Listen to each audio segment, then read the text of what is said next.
Thanks, Liz, and welcome back, everyone. We still have people joining, but that's good because it's okay, because the main event today is Harris, and I do want to take you quickly through our solution to exercise 4, which we were glad to see some of you were working on even after the workshop closed yesterday.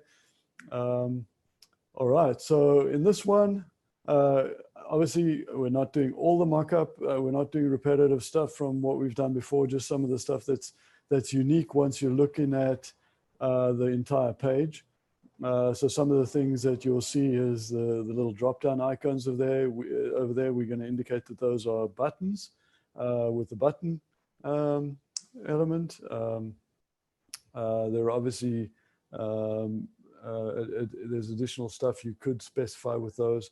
But one of the more important things is kind of deciding on the structure of the page as a whole. We went with a relatively simple structure of a role equals banner, putting the Deque header into that banner, and then putting the rest of the content of the application into role equals main. We felt that with the relative simplicity of this application and the relatively small number of tab stops between the top of the page and the rest of the content, that didn't really warrant having too many landmarks. Obviously, if you have much more complex applications, you're going to want to use more landmarks. You could easily have put the banner around this top portion if that was the way you wanted to do this. You could have put main around this, and then we do see some people putting sections around the individual cards.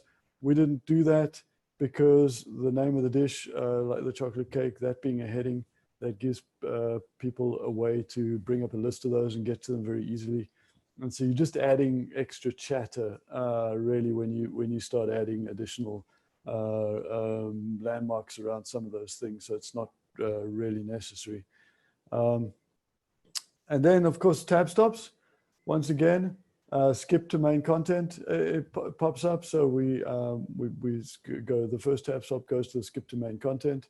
That's just a best practice. In this example, it really wouldn't have decreased usability to not even have a skip to main content, but we put one in anyway.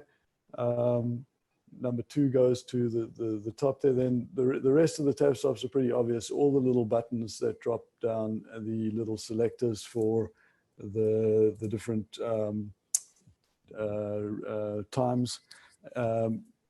When I get to the end of this solution, you'll see there are some other detailed mock-ups that we would normally go through if we had a little bit more time for the workshop. I'm going to give you access to those in the presentation slides, so you get a copy of those slides. You can see the way we annotated them. Unfortunately, we don't have enough time to go through all those in detail, but if you have questions about that, please let me know. So it's really tab stops go through each of those drop-down buttons, then into the show recipes, then to the sort by prep time, and then into the cards. So first to the edit button in the card, and then to the cook button in the card, and that would actually repeat through all the different cards. So that's kind of our solution to that. Let me see if there are any questions in the Q&A related to that. Let me get out of presenter mode because it's difficult to see the Q&A while I'm in presenter mode. No open questions. Okay, let me just show you then some of the things that you will see in the presentation we don't have time to go through. There's a keyboard interaction for a modal. There's a bunch of slides that show you how that works. There's other parts of the user interface, including markups for the little components at the top, those little header components, the markups for the little graph of the yumminess, etc., and then some more mock-ups of the design comp of the entire application there. So unfortunately, we don't have time to go through all of those today, but we will make the slides available to you so you have access to that. So with that, I'm going to hand over to development and over to Harris. Over to Dev and through the woods. All right. Hello, everyone. Again, day two. I couldn't be more excited to talk about some user interface implementation steps. This is perfect if you were here yesterday. If not, don't worry. We'll get you up to speed very easily. So yesterday we reviewed a lot of, the entire design phase of this recipe app. So today we're going to review those designs. And if you were there, we have some, if you weren't there, rather, we have some recipe cards that display some metadata about a recipe. And we work together to add some accessibility specific annotations. So we're going to take those annotations and we're going to kind of convert them into requirements, which make it really easy to write some test cases up front. I'm a huge fan and advocate of writing your tests up front. People refer to that as test-driven development. So we're going to see a couple different permutations of that approach, and I will definitely go over why I think that's beneficial. So we have some end-to-end tests kind of already set up. We're going to go over those. We're going to basically fast forward and rewind into different states of this recipe app. We do have it fully built, but we won't reveal how to get to that until the end of this, because we're going to be building a lot of the stuff. So we're going to fix some issues that we find based on our end-to-end tests. We're going to open up our trusty little application called Axe Beta. We're going to run what we call intelligent guided tests. I'll go over specifically what those are, but that's IGT is what we call them. And those are kind of bridging the gap between manual and automated testing. It's pretty cool stuff. We're excited to share it with everybody who hasn't tried it out yet. But we're going to find some issues in using our intelligent guided tests, which means that we probably want to update our end-to-end tests to prevent those issues from occurring in the future. And we'll explore some more Axe Beta features, given that we have time. I think we're good on time already.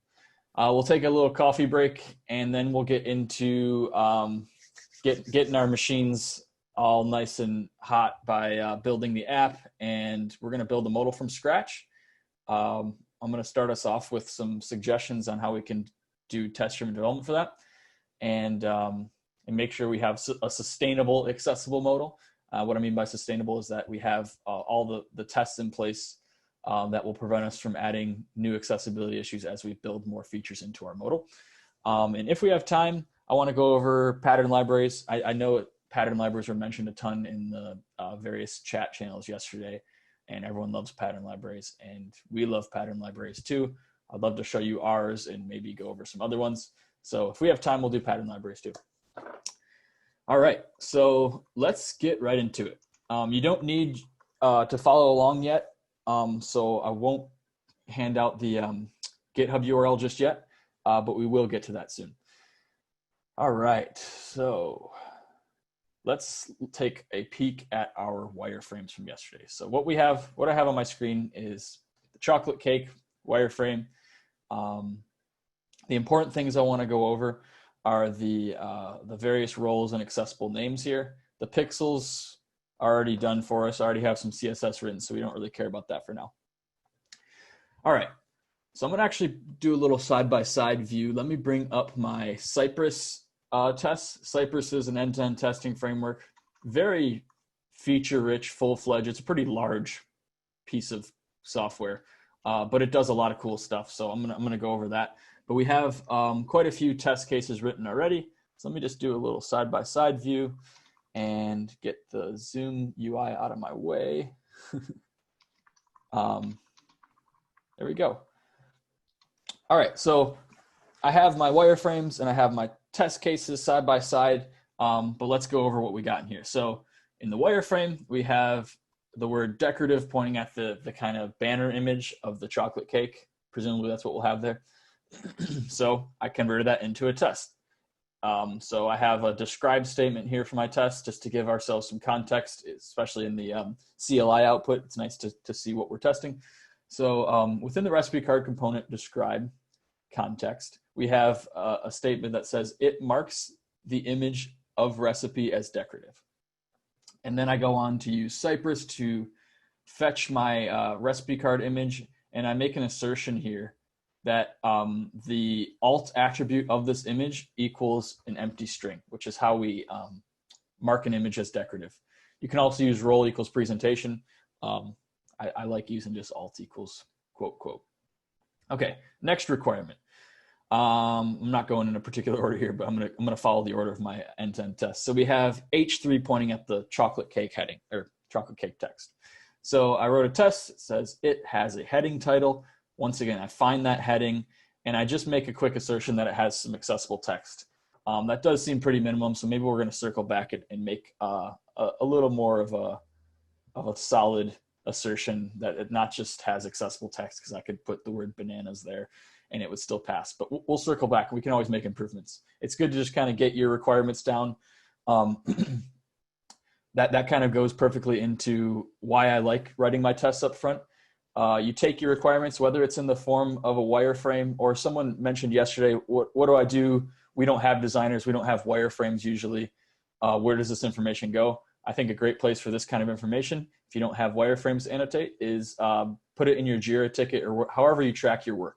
So before the idea, the important part is that before a developer picks up some work, there's presumably some organization of some sort of what work they're going to pick up. And so wherever you guys organize that, make a bullet list of all the roles that need to be used, and all this kind of stuff. So you presumably have some place to put it. Think about it up front. It's the important theme here. All right, so the next requirement is the table. So we decided that this should be a table. Someone brought up yesterday, maybe it could be I think it could be a definition list, or is that what they're called, description list? DL in HTML. I actually agree. I think it could be that as well. So table or DL, doesn't matter. We decided table.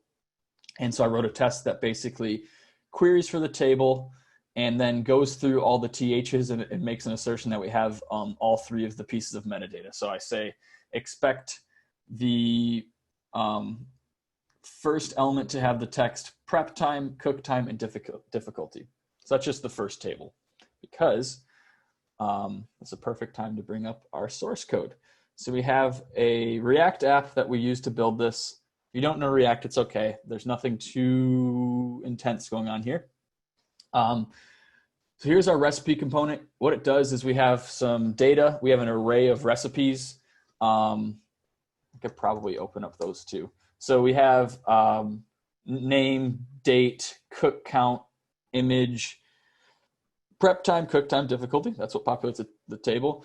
Grease fire count, yumminess, ingredients, and instructions. These last few fields, if you remember the modal exercise yesterday, are what's going to pop up in our modal when we click on either the edit icon or the cook chocolate cake button. So here's our data. This is actually kind of effectively like our database. Under the hood, we are gonna treat this like a database. So I think I write all of this to local storage, and that way we can actually increment and decrement cook count and grease fires and all that stuff. So it will actually be persistent from page load to page load. So we take those recipes, we iterate over them, and we render a recipe card. So that's kind of what I'm using to build everything. And let's go back to this wireframe. It has an edit button, recipes card. I just showed you where that class name is coming from. We find this element with the class edit, and we make an assertion that the accessible name of it is edit. And some people are saying, what's this accessible name thing you keep on referring to? Is that built into Cypress? It is not, and let me show you where that's coming from.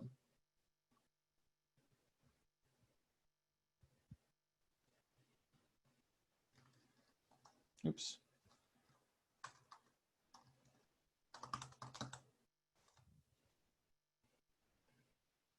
All right, commands. Couldn't find the file for a second. Okay, so we add a Cypress command called accessible name, and we actually utilize Axe core for this.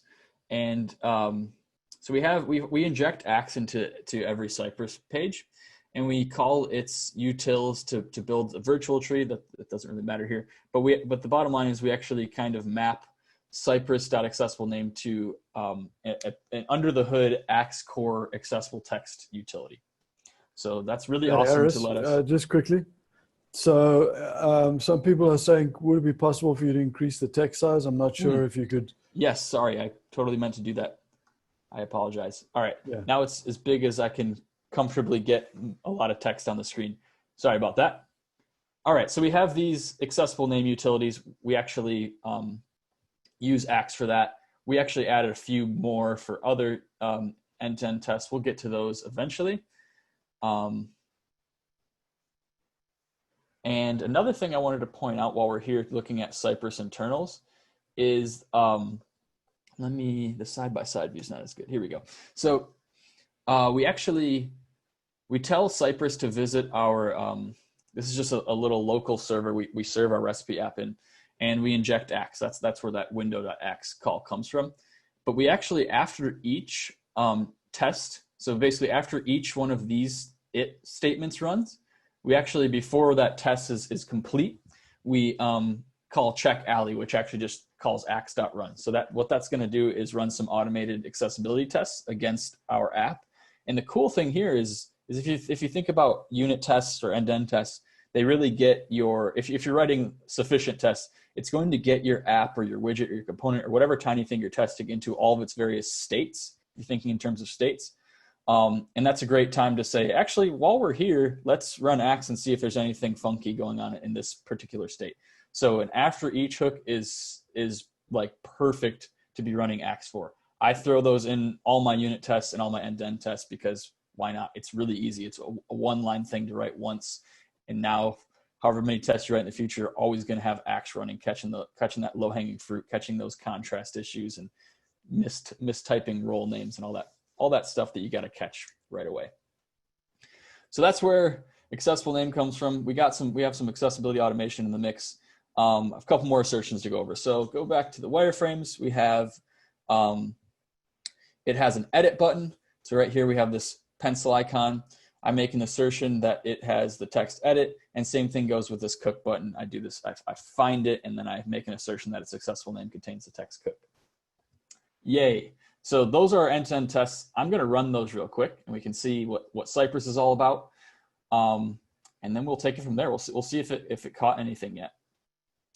So let me make sure I'm on the right branch. So I'm on the broken branch, and I'm going to run yarn. If you're not familiar with yarn, you can use npm once we get to the more interactive portion of this. Test E2E is the name of the script. All right, so actually, let me zoom in on this too. Sorry about that. So I just executed my end-to-end test script. This is an older project, so it looks like I have some dependencies to update, but we'll ignore that for now. It ran my server, and interesting. Demo woes, I guess. It's saying Cypress wasn't installed. Sorry about that. Let me install it real quick. All right, let's run this again. It worked last night when I ran it, I promise.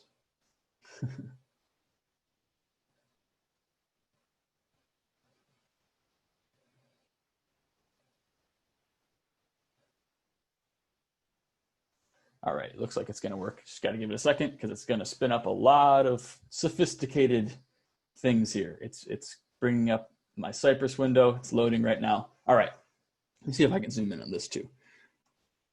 It is not letting me. I'll see if the next window lets me, but okay, so we actually, Cypress, it's like kind of a desktop application. It's really just Chromium under the hood. And it has all my integration tests here. I have recipe card spec, I have recipe modal spec, skip link, all the different components that Dylan kind of just went over, that stats section. But we're really gonna focus on the card for now. So I'm gonna click on recipe card and have it run just those.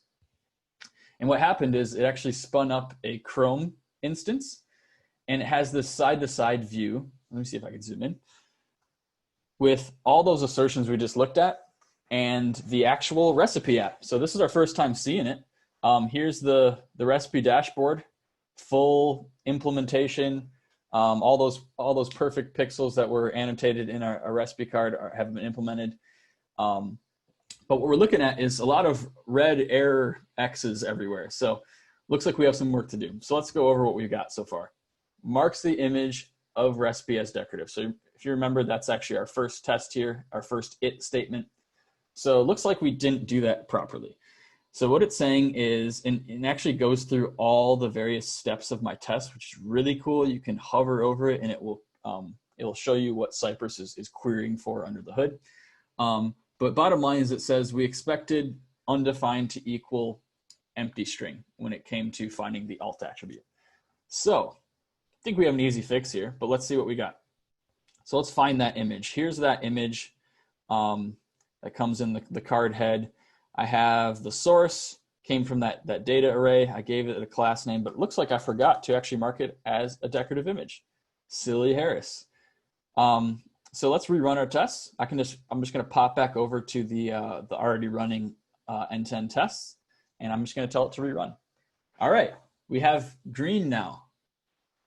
Color is information. No, we have expected empty string to equal empty string. So it looks like I did successfully mark my chocolate cake image as a decorative one, but looks like I have an alley error. It's yelling at me again. So it says there are color contrast issues on 4 of the nodes.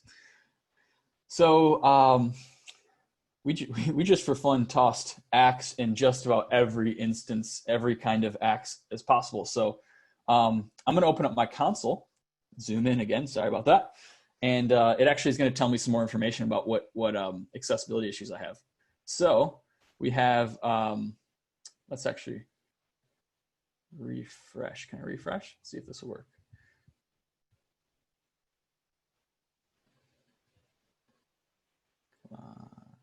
There we go. All right. So there's some cool console output in addition to my my Cypress test failing. And the reason I like doing this, looking at this, is that it actually shows me what the problem is.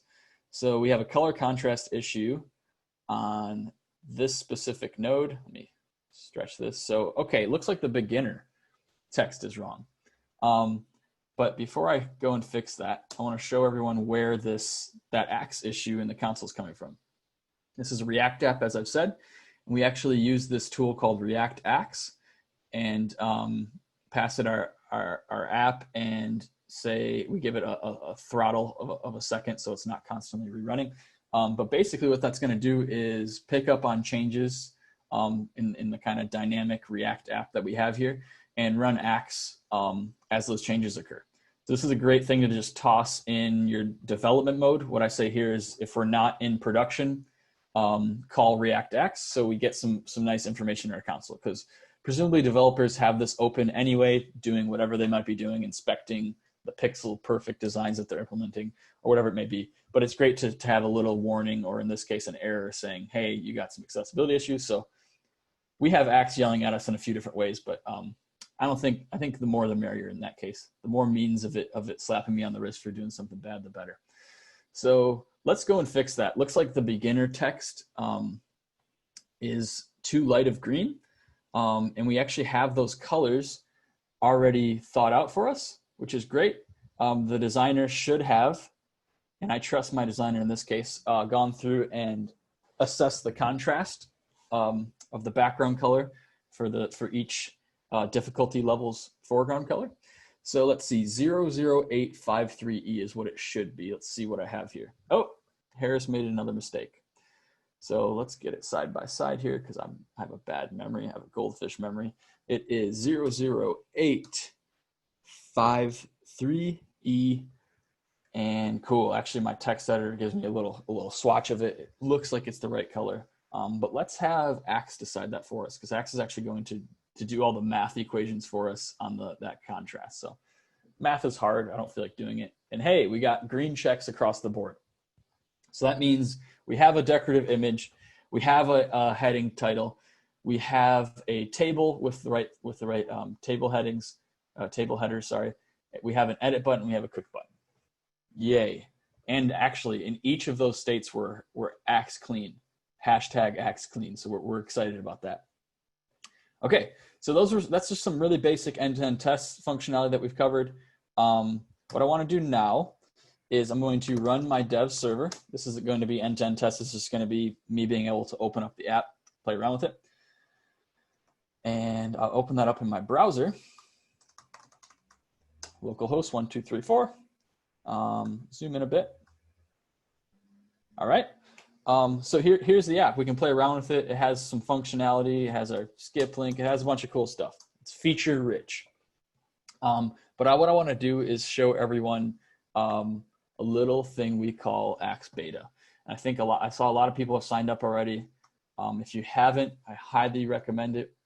I've worked on it from its start. It's my baby, and I would love to hear what your thoughts are on it, good or bad. So what we want to do now is I'm in Axe Beta, and I'm going to test a new web page.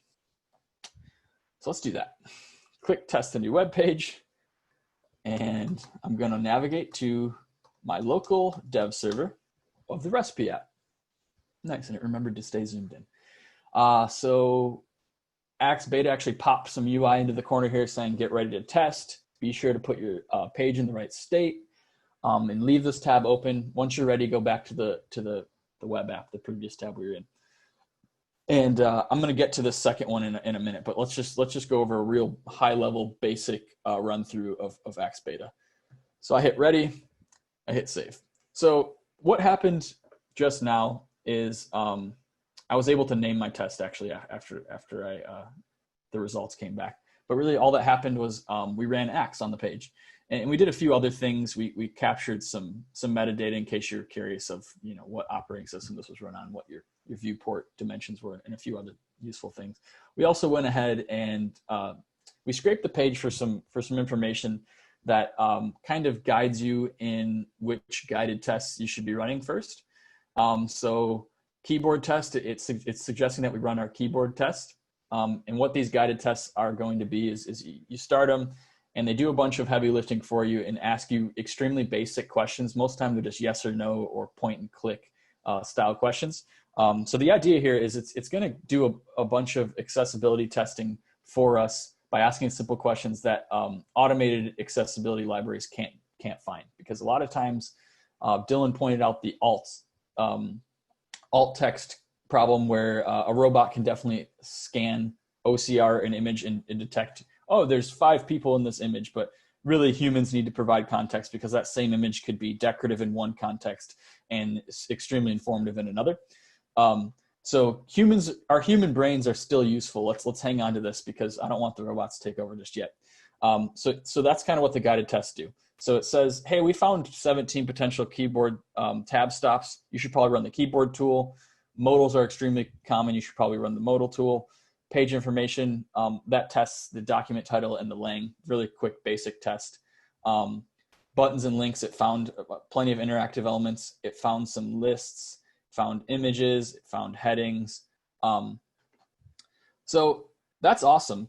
But I want to actually take a step back and think about how this app is kind of set up. So we've been in this recipes JS file, and I've already mentioned that we're kind of iterating over the recipes, and we just render a component, this recipe card component for each of them. So as a developer, I'm thinking, if I fix the issue in one place, it's going to propagate to all the other cards. So if you remember, I fixed this alt issue, marking as decorative, and then every card was accessible in terms of that decorative image. I fixed the CSS issue, and then the green was fixed on every card. So developers think in terms of components, being componentizing things as being efficient and modular. It's a good practice. So I'm going to showcase my favorite feature of Axe Beta, which is it's actually going to allow us to just isolate our testing to a single component. And what that does is reduce the testing time, and it's also going to reduce the extra chatter because it's instead of, let's say I think we have 8 recipes, instead of 8 versions of pretty much the same issue, 8 versions of answering the same question, I'm just going to have one version of that because I know when I fix that one issue, it's going to propagate to the rest of them. So let's go. Let's componentize our tests. So I'm going to go back to localhost 1234. And the second little point out is what guides me in doing my scoping or my component testing. So it's saying want to test only part of your page. Open up the dev tools and click on Axe, and it should just be self-evident from there. So cool, it's saying choose the part of the page you'd like to test. So what I can do is similar to any browser's developer tools when you can inspect an element using like the little mouse icon, the point and click, you can do that. But using a mouse as the only way of selecting is inaccessible, and we're an accessibility software company. So we have a way for assistive technologies users and keyboard only users to actually do that same selection, which is, I know DevTools is getting better from an accessibility standpoint. It's still a little wonky with certain screen readers, but this is a great way to explore the DOM in an accessible way. So I'll show how that works. So I'm going to remove that selection, go back into here, and I can actually walk the DOM like a tree, just like I would in the developer tools, and kind of select elements, move around.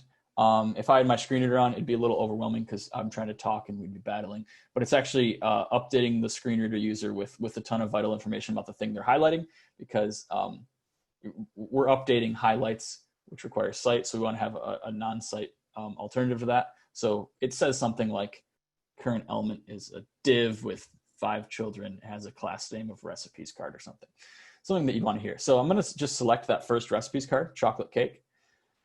It's early in the morning for me, but all this talk about recipes is making me hungry. I haven't had breakfast yet, so I feel everyone's pain who brought that up yesterday.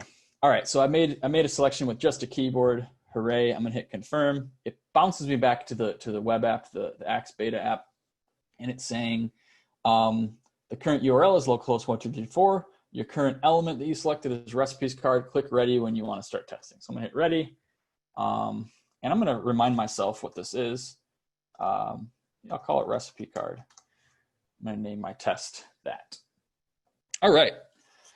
So now we have our nice componentized test. This is going to make this testing and this fixing of issues that we may or may not find go a lot faster.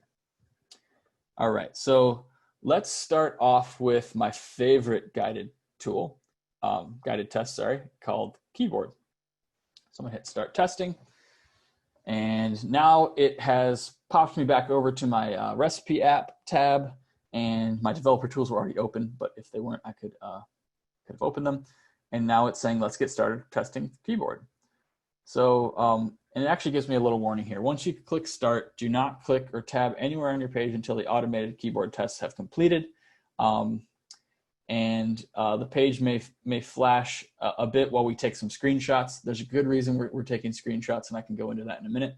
And we have quite a few steps to go through. The first one is auto tabber, and this is why this is my favorite test. So when I click start, the Axe beta robots are going to actually be tabbing through the card component for me.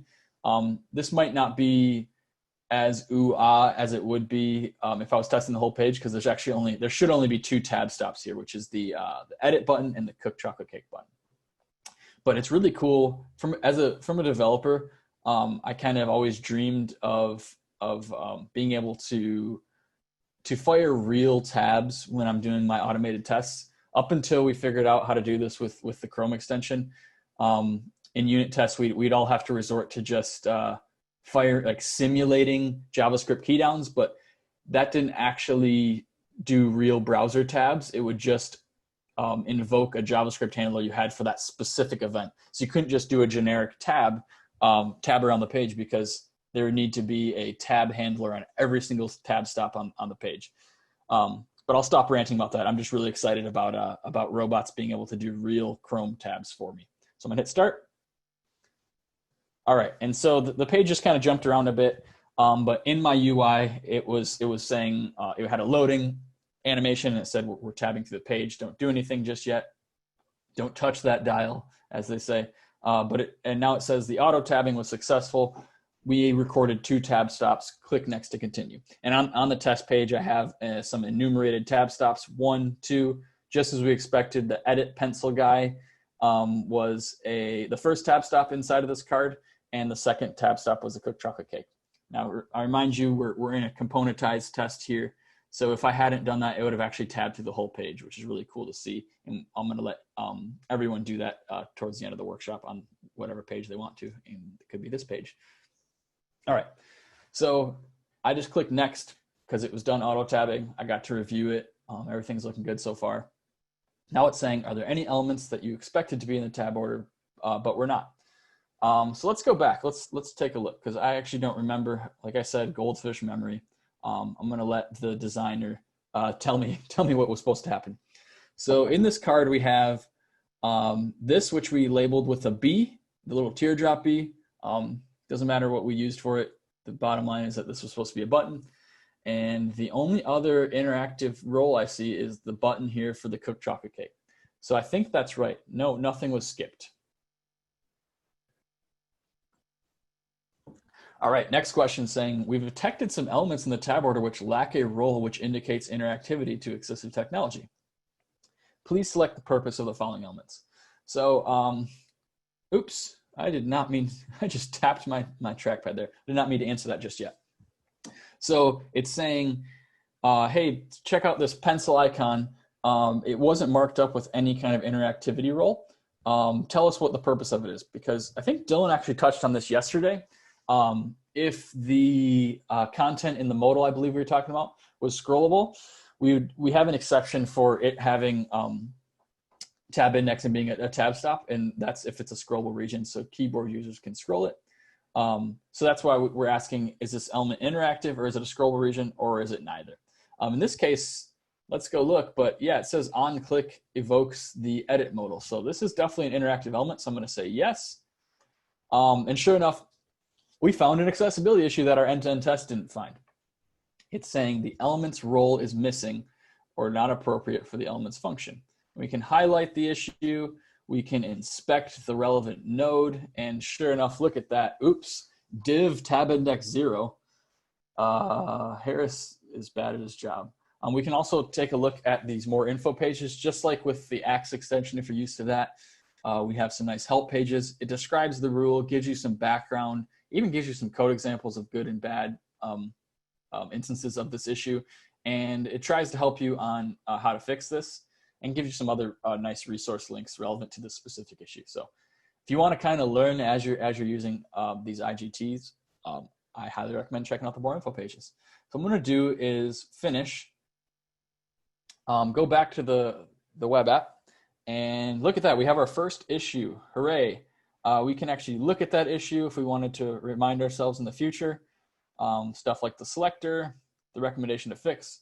But we're kind of still, we haven't even pushed our changes and created a pull request for our recipe card. So we're still in kind of development mode. Let's just fix this before we even push. So as I pointed out, that thing should have been a button. And actually not as I pointed out, as the designer thought ahead of time and told us this should be a button. And so how do I zoom out of this? Control, no, there we go. Like someone brought up yesterday, we're not necessarily talking about the role attribute. We're usually talking about use the semantic HTML when you can. So I'm not going to slap role button on that. I'm actually going to use a button tag. And that means I can take off tab index. Look at that. Using semantic HTML actually requires me to have less code. Developers like less code. So I urge you, the advocates at your companies who are teaching developers how to do accessibility stuff to use that as kind of an example. Say, look, you got less code. Your app is smaller. It's going to be more performant. So I switched it to a button, but let's just make sure everything works. So I'm going to actually just clear my test results. I'm going to rerun my test. 1, 2, cool. It's still focusable, so removing tab index didn't break anything. Same thing as before, 2 tab stops were found or recorded. Click next to continue. Are there any tabs, are there any elements that you expected to be in the tab order but were not? It looks like we still have our 2, so I'm going to say no, nothing was skipped. And look at that. This time it didn't find any elements that were weird in that they were not interactive roles, but they were tab stops. So it looks like we are hashtag IGT keyboard tool clean. Yay. Harris, could you just stop there? There's a bunch of questions I think we should answer. Sure. Just a couple of them. So one of the questions that came in was, I've got Axe installed, I'm logged into beta. How do I do a scoped test? So Harris, could you show how you start a scope test directly from if you have all the things set up correctly? Yeah, sure. So yeah, this is a scope test. Let me start a new one, and I'm going to do it on our recipe app again, but I'll start fresh. So all I have open right now is the Axe Beta dashboard and my agenda, but I think we already went over that. All right, so I'm going to click from the dashboard from axe.deque.com. Let me zoom in again. I feel like it doesn't remember that. I'm on axe.deque.com. I'm on my dashboard. It's saying, hey, Harris.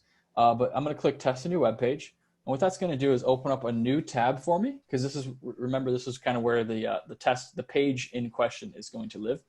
And it's telling me to navigate to my site. So what you should do is go into the URL bar, type in whichever URL you want to test, google.com. I'm doing localhost 1234 because that's where my recipe app is. And then I'm going to follow these directions right here, which is saying in this test tab, press Control-Shift-I or Command-Option-I on Mac. You can also, just any way you want to open up the developer tools. So you can do that. If you need help doing that, Dylan can paste in some more directions there. But I'm going to activate the Axe tab here. There's a toolbar in the developer tools. Elements is one of the tabs. Console is another one. And then Axe. So as soon as I activate the Axe tab, the messaging goes away. It says, oh, you're here already. And the UI is telling me to choose the part of the page I'd like to test. What we can do is point and click at whatever we want to test. We can do something different than what I did. Let's see, is there anything more fun? Let's just try one of our stats. So I'm going to point and click at eggs used. If you're a keyboard user and AT user, you want to tab down to this element selector, and you'll click on it, and then you'll tab past the select button because you don't know where you're at yet, and into this application called I think the accessible name is Page Element Selector. And what you can do there, and it should give you some help text, which is off screen. It's going to say use your arrow keys to traverse around the DOM. And so what I can do is go up, down, all around to make a selection. And it should be telling you, kind of giving you some metadata on where you're at. So I'm going to go back up, shift tab to the select button. I'm going to click select, and I'm going to close my element selector. You can go explore around. You can delete if you misclicked. But all I have to do now that I've made my selection is confirm. So I'm going to click the confirm button. It auto activates the Axe Beta app tab. And now it's saying click ready when you're ready to start testing. It has that same that stat that I selected. And just like that, we have a scoped test, component test. I hope that clarifies how to run a componentized scope test. Yeah, I think that's helpful. If you're still having trouble, please send us a message. We can still help you out. Second question was, does Deque combine test suites to Cypress with automated test tools like Axe Beta and manual testing to cover all the bases? Do you find using Axe Beta in combo with the Cypress AD tests necessary because Cypress AD tests will miss some things? How redundant is running them both? Yeah. Good question. Good question. We definitely recommend running them both. And I don't know, Harris, I was answering questions, so I don't know whether you've shown this yet. Have you shown how you can improve your regression test, your automated tests through? Not yet. So I was gonna get hashtag Axe Beta clean, and then for sustainability, I want to continue on to update our tests because some of these could have been caught absolutely if I wrote the test properly. But to really answer the question, there's going to be a lot of cases where you can't necessarily cover all your bases in end to end. So it's good to have these guided tests here, and we can show you more examples of that. But it really would require a ton of maintenance to cover more than we really are in the end to end tests. And these guided tests can do some cool things that Cypress can't, like the auto tabbing, for example. Right, but just to answer the question, so we recommend using it definitely to improve your regression test. So Harris will be showing how to do that. And then, of course, you can utilize the tool itself as part of your QA.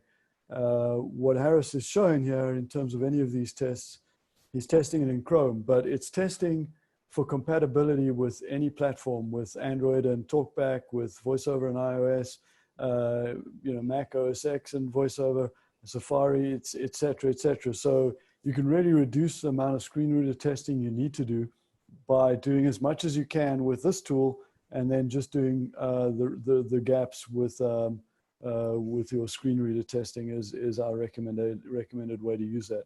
So stay tuned for updates to the product in terms of helping you understand what that gap is as well. We are working on that as well. Some awesome updates, might I say, are coming very soon. So Pauline is asking, how long does it take to get access to Axe Beta? Submit a request yesterday. If you could contact Liz in the Slack channel, she should be able to get you sorted out there. That it should be automatic, unless for some reason most of the time, and emails can get blocked by spam filters. So it's quite possible that you got the email confirmation, but it got blocked. But Liz can certainly help you out with that. Yeah, we had someone pinged me yesterday saying they didn't get the email, but they updated me today saying they did. It just took a while. So be patient. If you don't get it though, ping any of us and we'll get you set up. Okay. Can the unit testing only be written in Cypress, or you can use any JavaScript, not only JavaScript, any testing framework that can inject JavaScript into the page. So we have standard integrations with Java, with Ruby, with C#. What Harris is showing you is the stuff that we have that works well with React. That's just because this application was written with React, but you can use, there are equivalent or very similar libraries for all the different frameworks. And the worst case scenario is you have to use the Axe core library directly and integrate it yourself, but it definitely can be integrated into anything. Yep, and in fact, later today we're going to see it Axe integrated into something other than Cypress. A really commonly used library called JSDOM in the JavaScript world. So we'll see a couple different ways of using it with not just Cypress.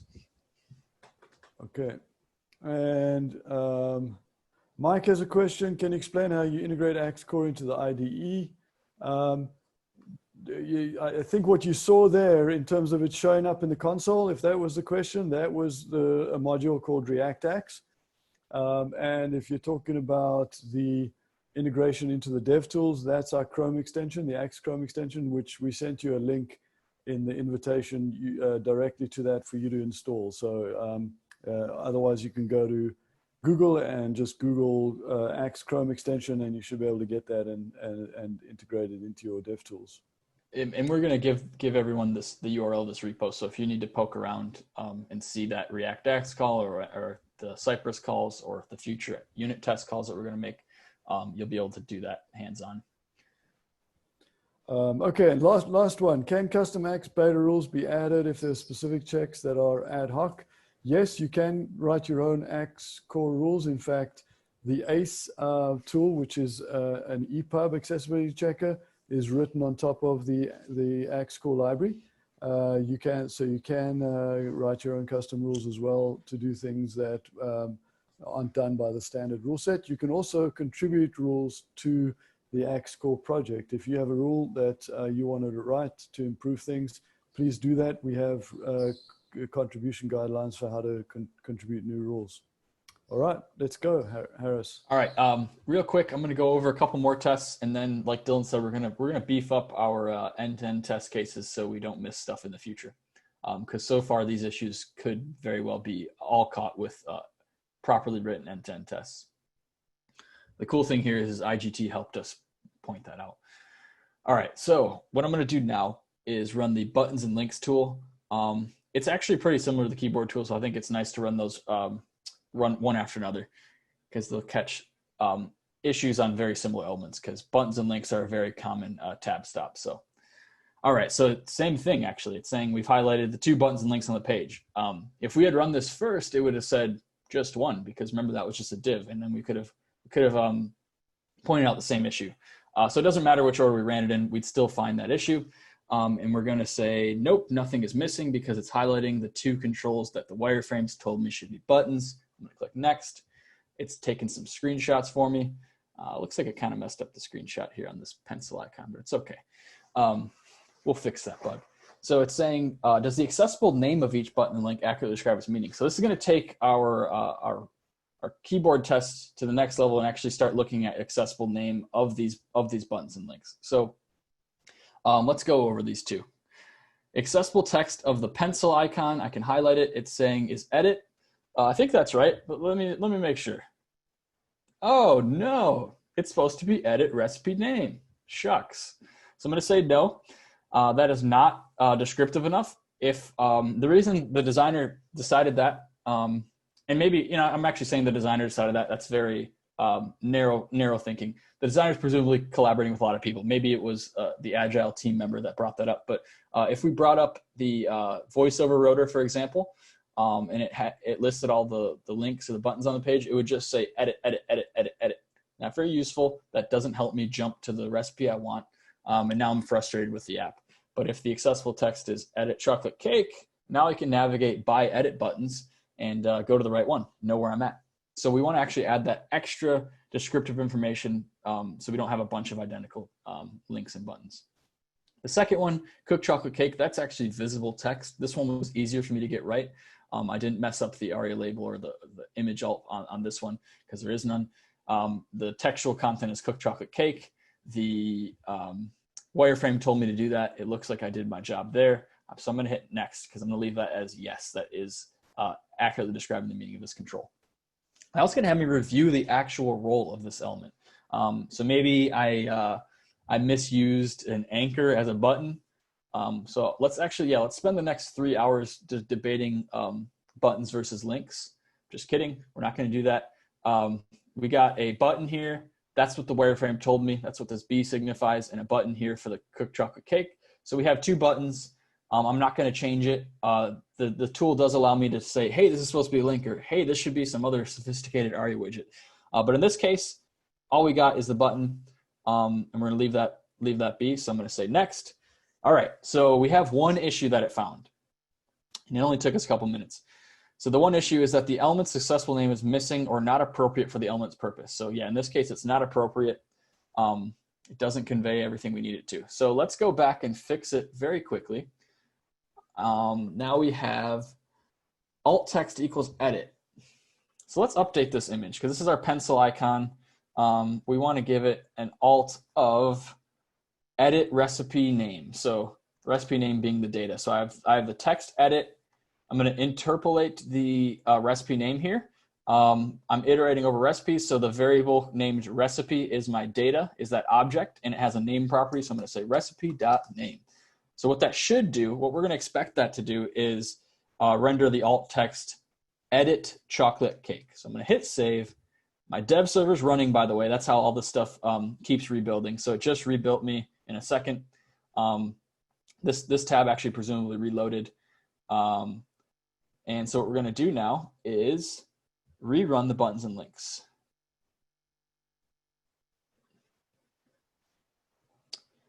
And I'm going to hit start. I'm going to go through this pretty quickly. No, nothing was missing, just like last time. All right, cool. Now we're on the step of the quiz here that asks me to validate the accessible text of these controls. And it looks like this pencil icon now has the accessible text edit chocolate cake. And the wireframe told me that that's the right thing to do. Edit and then recipe name. All right, so I'm going to say yes to both. Yes to the role hasn't changed luckily, so I'm going to leave that as a button. And look at that, we got hashtag buttons and links acts clean once again. I'm going to run one more test really quickly, and then we're going to beef up those end-to-end tests. So I'm a little concerned here because the smart Axe beta feature that told me which tests to run didn't actually star the headings. So it's telling me that it didn't find any headings in the component that I selected. So I'm already a little concerned, so I'm going to run this real quick. It's saying we couldn't find any headings. Pretty sure, yep, I'm supposed to have an H3 here. So that's bad. I definitely should have caught that in the end-to-end tests. I think I pointed that out when we were going through because I knew where we were going with this. But I'm going to say, yes, I can see one or more headings on the page. And what I'm going to do, just like when I started my scope test, I can use the element selector with keyboard or point and click to select any headings that weren't already highlighted. In this case, there were none because I didn't find any. So I'm going to hit next. All right, and now real quick, it's going to have me determine if the heading text is descriptive of the content that immediately follows it. So we have a heading, chocolate cake. I think that the text itself is good, so I'm going to say yes. All right, we have one issue found in a minute. And it's saying that this text here, this chocolate cake text, appears and functions like a section heading, but it's not marked up as such. If I inspect, sure enough, div class heading, I'm sure we've all seen that before, actually. Div class heading, div class button, tab index, that kind of thing. That's silly. Let's fix it. I'm going to hit finish, though, so I have some issues that I can inspect. Let's go back into the component. And let's make this thing a heading. So I found my heading here, div class name heading. I set the recipe name there as the text. Let's make it an H3. How about that? How about we do what the wireframe told us to do? I'm gonna hit save. My tab has reloaded. I'm gonna go back into Axe Beta, clear my heading results, start the headings tool again real quick and breeze right through it. So it's saying, hey, we found one heading on the page. Do you see any that should not be headings? Nope, everything looks good. The one heading I'm expecting there is highlighted. No headings were missed. And sure enough, it's actually showing up as an H3 now. So I get to actually see the heading level there. And the text is still good, so I'm gonna say yes. And look at that, we're headings tool clean. All right, so to recap, we fixed some accessible text of the pencil icon. We made the div a button. We made the div a heading level 3. Let's see how we can actually prevent that from happening in the future. All right, so this was good. We found this with our end-to-end test, so that test was good.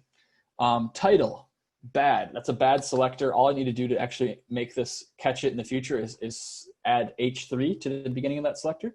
So now we'll find not only that I have this heading div, but but it's not a div and that it's a heading level 3. So I'm using the wireframes to write that test for me. We could actually beef this up and make sure and ensure that it's the right text, but for time's sake, I'm going to breeze right through that. The table tool was fine and didn't find any issues. Now we have the edit button. Looks like my assertion's just a little weak here. I was lazy, I cut corners. All I did was say, make sure it has the text edit somewhere in it. That's not enough. And we found that out with our guided tool. So edit, chocolate cake, and cook, same thing. Luckily it was right, but it's good to have the text right there in the assertion so we don't mess it up in the future. In case maybe we replace that bottom footer button with an icon or something that we need to add alt text to. So let's go ahead and actually run our end-to-end test one last time. Let's do it, yarn test E to E. I'm going to execute that command. It's going to spin up Cypress and we'll be on our way. All right, Cypress is opening. Give it a minute. Rev up the engine. We go to the recipe card spec and I'm going to have it run those tests again. Let's see where we're at. Boom. Now we have more thoroughly written end-to-end tests that will save our butts in the future from doing silly things. All right, that was, wow, I couldn't have asked for better timing there. I was hoping this would only take an hour. It took an hour and 1 minute. Well, we're an hour and 1 minute into this. Harris. So I think we have some time for some questions. Yeah, some questions. Sure. One question was, how do you communicate with other people about the issues? So could you show how you can export the issues that you found, either through automated or through intelligent guided testing? Close this so I can open up, so I can run the server again. So I can always open it back up if we have questions about Cypress. No big deal. All right. So let's go to local host 1234. All right.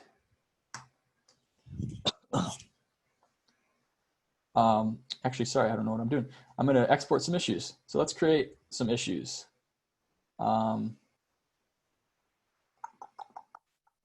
I'm going to go to our deployed. Yeah, okay.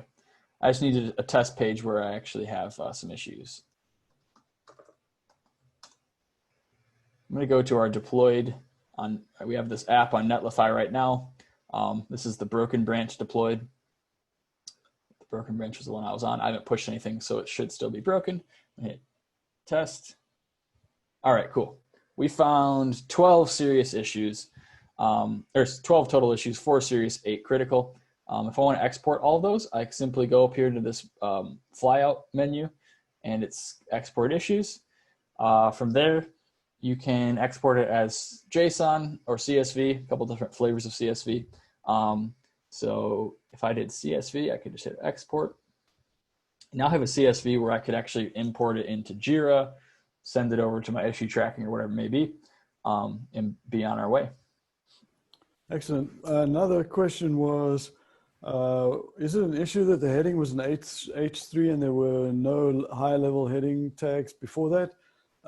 The answer to that is there were, in fact, other heading tags, but because Harris was doing a scoped test or a component level test, all that the test does at that point is it looks just inside what you've told it to look inside. So that's a very good example of how, as a developer, if you're only working on a new component or you're only working on a section of the page, and you're not responsible for the rest of the page, or you're not interested in that right now because that's not changing, you can get the tool to really just focus on what you're working on right now.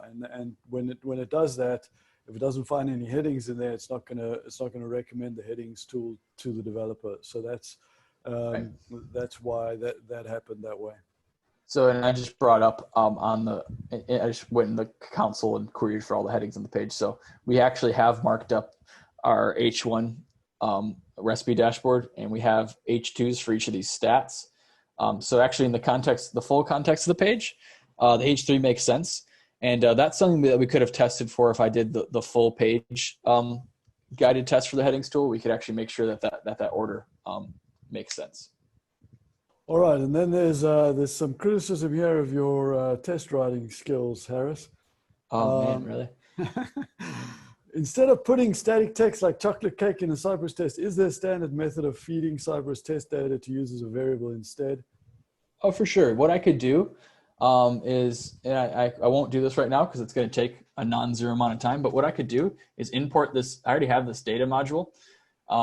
Whatever it may be, wherever that data lives, you could import it in, and then what I could do is go in and find all of the buttons, let's say, all of the edit buttons, and then iterate through them. And what that would look like in pseudocode, because I'm not going to write real code, is sci.wrap L. I guess this isn't pseudocode. I'm writing real code. Find button, whatever that button might be. I think, is there a for each? Well, I don't know how to do this in Cypress speak, but pretend there's a for each. What I could do is grab the element and the index, and what I would do then is make an assertion that the element's accessible name is recipes. This is the data index dot name. So you could actually write a more sophisticated test there. I agree. That's probably what I would have done too. So great idea. You definitely can do that in any testing framework. All right. And then, Callum, I'm not understanding your question. Maybe you can send that to us in Slack, and we can collaborate on that question there, please. Okay, Harris, back to you. All right. Well, I think because I want to save some time for the more interactive portion. Now is in my little itinerary here when we'd have a quick coffee break, bio or coffee break. So, Dylan, what do you think? 5-10 minutes? Let's do a quick 10-minute break. 10-minute break. What's next on the agenda? Could you just remind me? Yep. So next on the agenda is, so we're at this portion right now. We're going to build a modal from scratch. Now is when we'd want to clone the repo. So actually, maybe I'll post that in. So yeah, let's get want to people get a head going. start. You can do that. Yeah, there's a couple of things we should share. The one is the broken and the fixed public URLs, so that people who aren't developers but who wanted to use Axe Beta to go and play around with some of the features you've been showing can go to the broken site and do that. And then if you could also share the GitHub stuff, that would be awesome. Yes, I will do that. Fixed deploy. I'm gonna don't worry, I'm gonna paste this in all the channels. I'm just writing it in one spot. So the fixed deploy is actually just dequeworkshop.netlify.app. Don't worry, I'm gonna send this in Slack and Zoom. The broken deploy is that prefixed with the word broken. It's from the broken branch. Don't worry about all the branch stuff. We're going to go over that here after the break. All right, so let's slap that in Slack and slap that in Zoom. I'm going to put this in the general channel because I know everyone's a part of that at least. All right, and I'm going to put that in Zoom as soon as I can find the chat. I apparently don't know how to use Zoom. Oh, there we go. It's under more. There we go. All right, so there's all the various links. Let's break for 10 minutes. Come back at, let's just say 50 after, so 11 minutes, and we'll start hacking away together. We're going to build a modal. So if you want to get your modal creative juices flowing, modals are super complicated, so I'm excited. Enjoy the break. I hope everyone had a splendid little coffee break. Okay, so I'm going to try to go over this verbally and then in all the various chat channels, so bear with me while I post this everywhere. But we're going to start off with the modal from scratch branch. So if you haven't cloned the repository yet, let me just post a step-by-step guide. I'm going to post it in this Slack channel first, and then I'll paste that same message into the Zoom chat, and I will definitely give a nice textual or verbal alternative. So we're going to start by running git clone github.com/dqlabs/smashingworkshop.git. If you're wondering what the name is, we've done this at a smashing conf before. We never changed the repo name. So you're going to start by cloning that repository. The link should be 75 times pasted into the Zoom chat. If you need it, ping one of us and we'll give it to you. But it's dqlabs/smashing-workshop. And then what you're going to do once that's all cloned, you're going to, just in case you've never used Git before, you're going to want to change directories into that new directory that it just created. So you'll do cd smashing-workshop. And then once we're there in the repository, you're going to want to check out the modal from scratch branch. So how you do that, there's a bunch of different ways to do that. I'm going to paste in one in case you're not familiar with Git. So I'm going to do git checkout origin/modal-from-scratch. What that does is check out a branch that I've set us all up with, very bare bones. It's what we're going to use as our starting point for our modal that we're going to build. And so if you want to actually not, what that's going to do in Git speak is you're going to be in a detached head state. If you want to have that same branch locally, you're going to run git checkout -b modal from scratch. So now you have a true copy of that branch locally. You're not in a detached head state. So let's just start with this. So what I did is I post that in the general channel. I'm pasting it right now into Slack. And I'm going to put this in Zoom chat to all panelists and attendees. So I'm going to give everyone a few minutes to do that. Yeah, sure. I can do this in the terminal as well. Sorry, good point. I can show everyone what that looks like. So let me open up a new terminal tab because I'm not going to actually use this.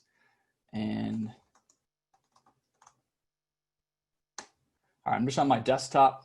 I'm going to run the clone command. That'll be git clone https github.com/dqlabs smashing workshop. So when I hit enter, it's going to say cloning into smashing workshop. So now I should have a new new directory called smashing workshop. So I'm going to cd into it. And now I'm going to git checkout origin modal from scratch. Now I'm, as I said, in a detached head state. So I want to do git checkout b modal from scratch. And now I'm ready to go. This is just what we're going to do for starters. I'll get into installation and build steps once we give people a few minutes to catch up to those few steps. In the meantime, Dylan's going to sing us a song. Just kidding. You definitely do not want that. All right. So actually, I'm going to clean up my mess. I'm back in here. And actually, I'm going to undo all those beautiful changes we made. And I'm going to do the same thing. Git check out, modal from scratch.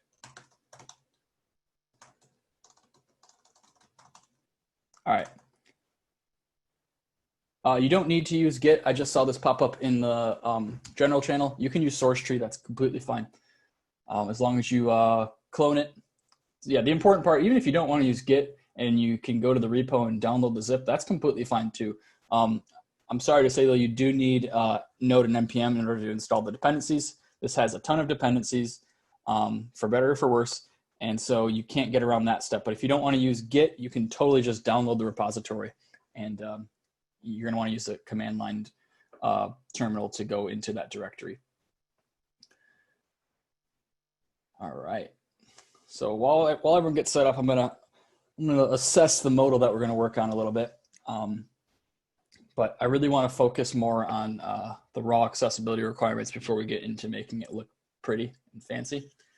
And I think that's a good workflow to follow is get your requirements, write some tests up front, get it working, and then worry about doing all the CSS work. That's not the only way to do it. That's just the way I prefer to do it. And that's kind of the order of operations we're going to do today.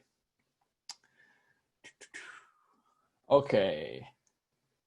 I'm going to give everyone another minute to get everything cloned. If you don't have it ready when I move on, just send a message in the Day 2 Technical Questions Slack or in the Zoom chat, or I think, as Liz said, you can use the Deque Workshop Twitter hashtag. If you need help, ping us on one of those 3 platforms, and Dylan will work with you to get you caught up with the rest of the attendees. All right. So what we want to do now is just take a look at what we have built so far. Actually, sorry, before we do that, let's install our dependencies. So if you use yarn, what that command is going to look like is just yarn. If you use npm, which is the only other alternative, you'll do npm install. So go ahead and execute that. It might take a while. There's a lot of dependencies here. I'm running it myself too because I just switched branches, and that actually bit me in the first demo because you remember I didn't have Cypress installed. So you gotta make sure all your dependencies are installed. That's the first step. Once you do that, and actually, sorry, let me put that into all the various channels. Give me 10 seconds to do that. So in the general channel, you're gonna wanna run npm install to install dependencies. And I will put that in Zoom now. Give me 1 more minute. Here, somebody is asking, nom install or yarn install? It will be npm install for most of us. Install. Mm-hmm. Or just yarn. Or just yarn. Perfect. Thank you. Running yarn is the same thing pretty much. It just gets it from a different cache.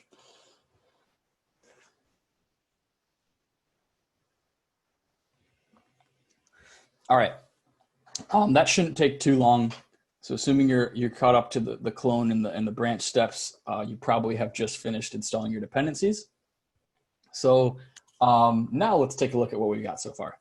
So I have the app built out. Let's just start off by seeing the app in its form right now. So that's going to be done by yarn start or npm start, either or. I'll put that in Zoom and I'll execute it. Now to run server locally, yarns npm. Yep, I see where that nom came from. It keeps autocorrecting npm to nom. No, Mac, stop. There we go. npm start or yarn start. That's frustrating. Nom nom. It knows we're working on a recipe app, so it says nom start. Okay, so once we do that, unless you already had a server running on port 1234, you should be able to navigate to that and see the recipe app. If you did have a port 1234 already running, it will auto assign a random one that's not used, so don't worry, you don't have to be on 1234. So I'm gonna go there and see what we got. All right. Give everyone a couple minutes to catch up, but while you do catch up, what I have on my screen is the bare bones, kind of the skeleton of the app. And it looks like some people are still waiting for the install to finish, so I'm not going to move on just yet. And we have our top bar, our little header banner, and in the main content, in the main Chrome of the page, all we have is a button that says trigger modal that does nothing right now. So that's our starting point. Let me check the Slack to make sure more questions are coming in. You're getting a build error duplicate plugin preset detected. I feel like I've seen that actually. Would that be?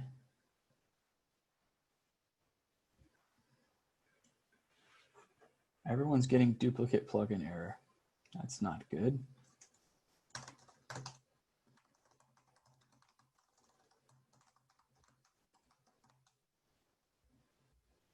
I'm running node 10. It sounds like a lot of people are getting the duplicate plugin error.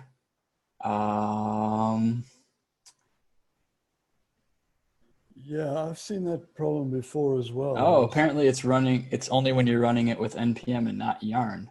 Yeah. Thank you, Evan.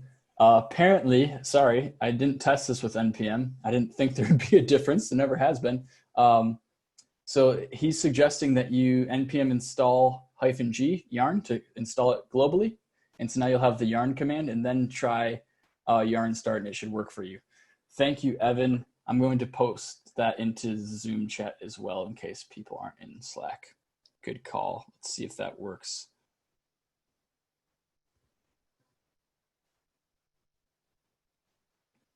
So sorry, maybe don't use nom or npm, use yarn. I'll try to get that sorted out after this webinar so we can have people use npm as well. So that didn't help Curtis. That's frustrating. I wonder, the only thing I would try is someone brought up a yarn lock might be the problem. Yeah, what I would do, like in Curtis's case, if it's still not working, is I would rmrf node modules and reinstall, see if that happens.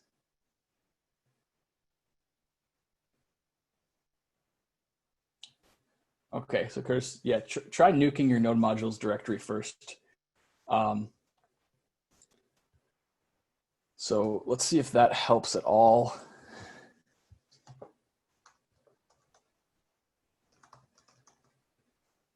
So yeah, a few people are switching over to yarn. I'll give you a couple extra minutes to catch back up. Really apologize for that.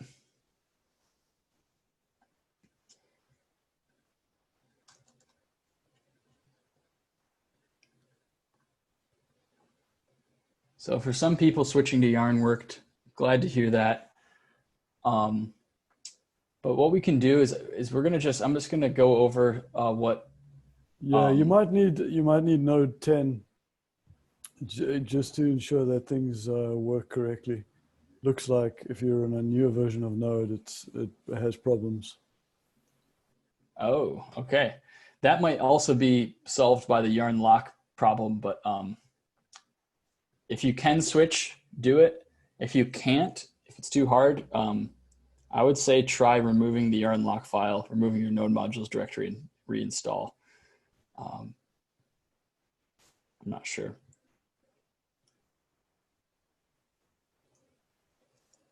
And we have someone posting in the NVM instructions. If you're using Node Version Manager, it is really easy to switch versions and install different versions. So check the Slack for that. I'll try to post the similar information into the Zoom chat. Switch.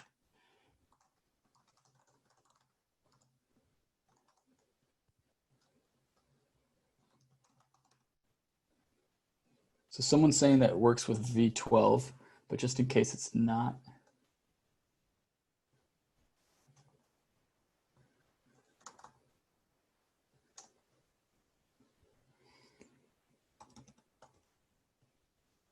Yeah, it looks like some people have had success with Node 12 and Node 14, just had to use Yarn.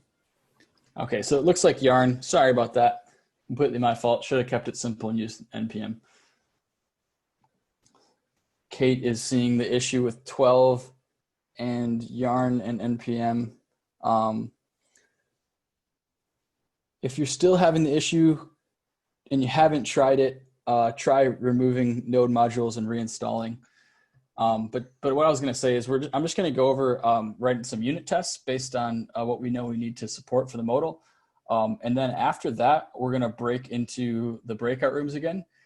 So as long as one person in the breakout session has it working, although I guess we can't screen share, so never mind.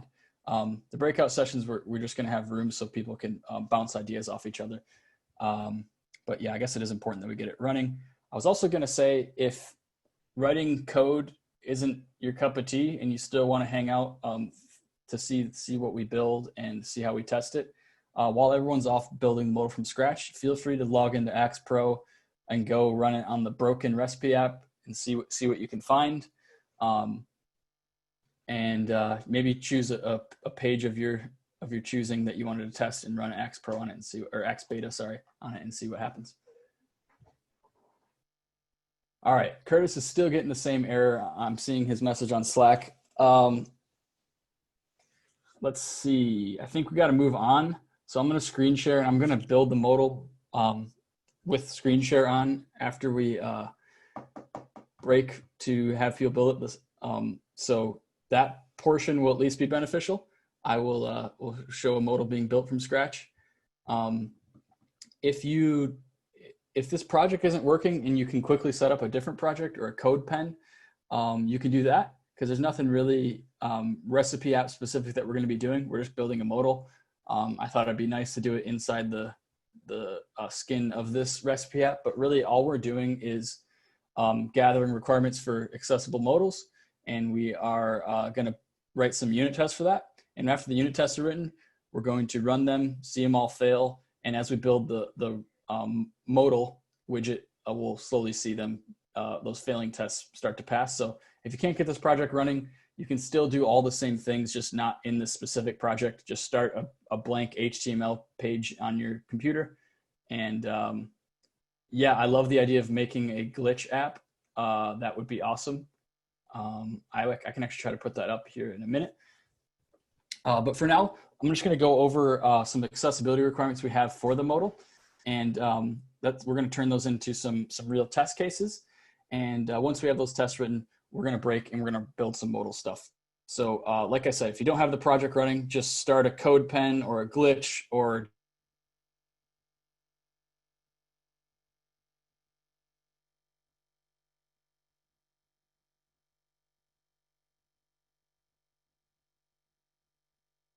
like I said, all we have is this button that does trigger the triggering of the modal. And I'm going to open up our unit test file, which has basically nothing in it. All right. And then from here, I want to just do a side-by-side view of my source file and then the test file for that source file. All right, so to go over what we've got, I actually just wrote a couple utilities to put in there to make things easier on everyone. But all we're going to be doing here is mounting our app and then doing things like opening the modal and triggering some key downs and all that stuff. So I'm just going to map out our various requirements. So we know based on this wireframe that we have an alpha tab stop. That's what this alpha symbol is for. And Dylan went over it yesterday in the design portion of this workshop. That's where we want to shift focus to initially. That was a design decision. That's not the only right answer though, for what it's worth. I've seen a lot of modal patterns actually focus the role equals dialogue element and have that dialogue element already labeled by the heading there. So when you focus it, it will say cooking chocolate cake. dialog. That's what the screen reader will say. So, but in this case, we're going to just focus the heading, make it easy. So we know we want to focus the heading when the modal is opened. So we can actually convert that into more test speaky words. So I'm going to test, but thanks for auto-completing or auto-correcting. Initially focuses the heading when modal is opened. Simple as that. And what that looks like in the test implementation is I'm actually just setting this top scope variable called wrapper whenever I mount the app. And the reason I'm doing that is so I can actually run acts on the in the component. And so this is just like we did in Cypress, the end-to-end test and the after each hook. What we have here is we're awaiting acts for the whole app to have no violations. So that's the assertion we've made. How that works is we're using a really cool library for the testing framework called Jest, which is what we're using here today.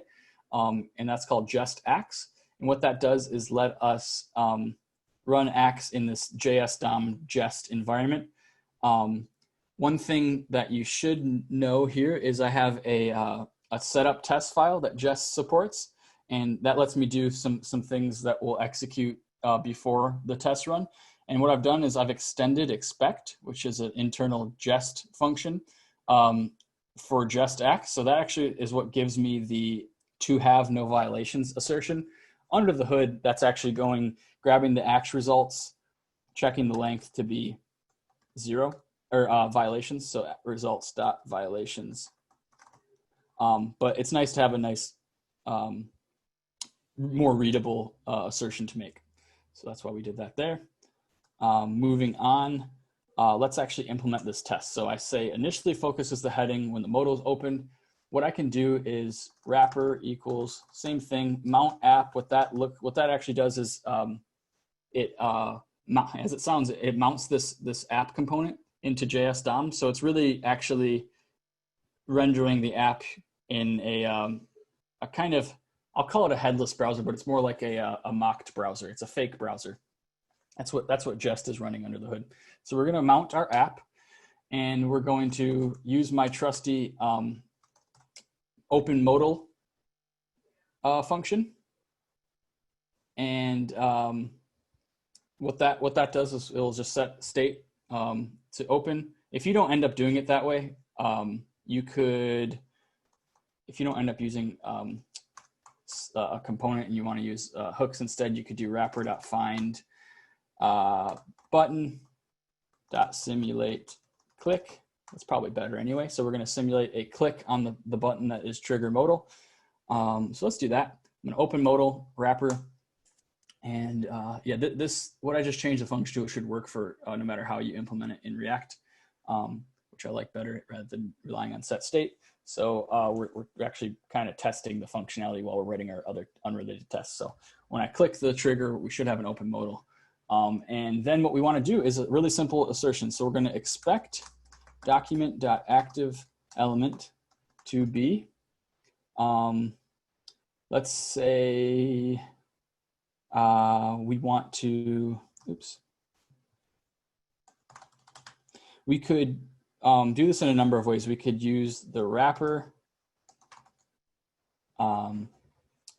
We could find it and we could get DOM node. We could do wrapper.instance if we're going to set a React property instance for an element reference. So maybe we can do that. We'll just call it heading.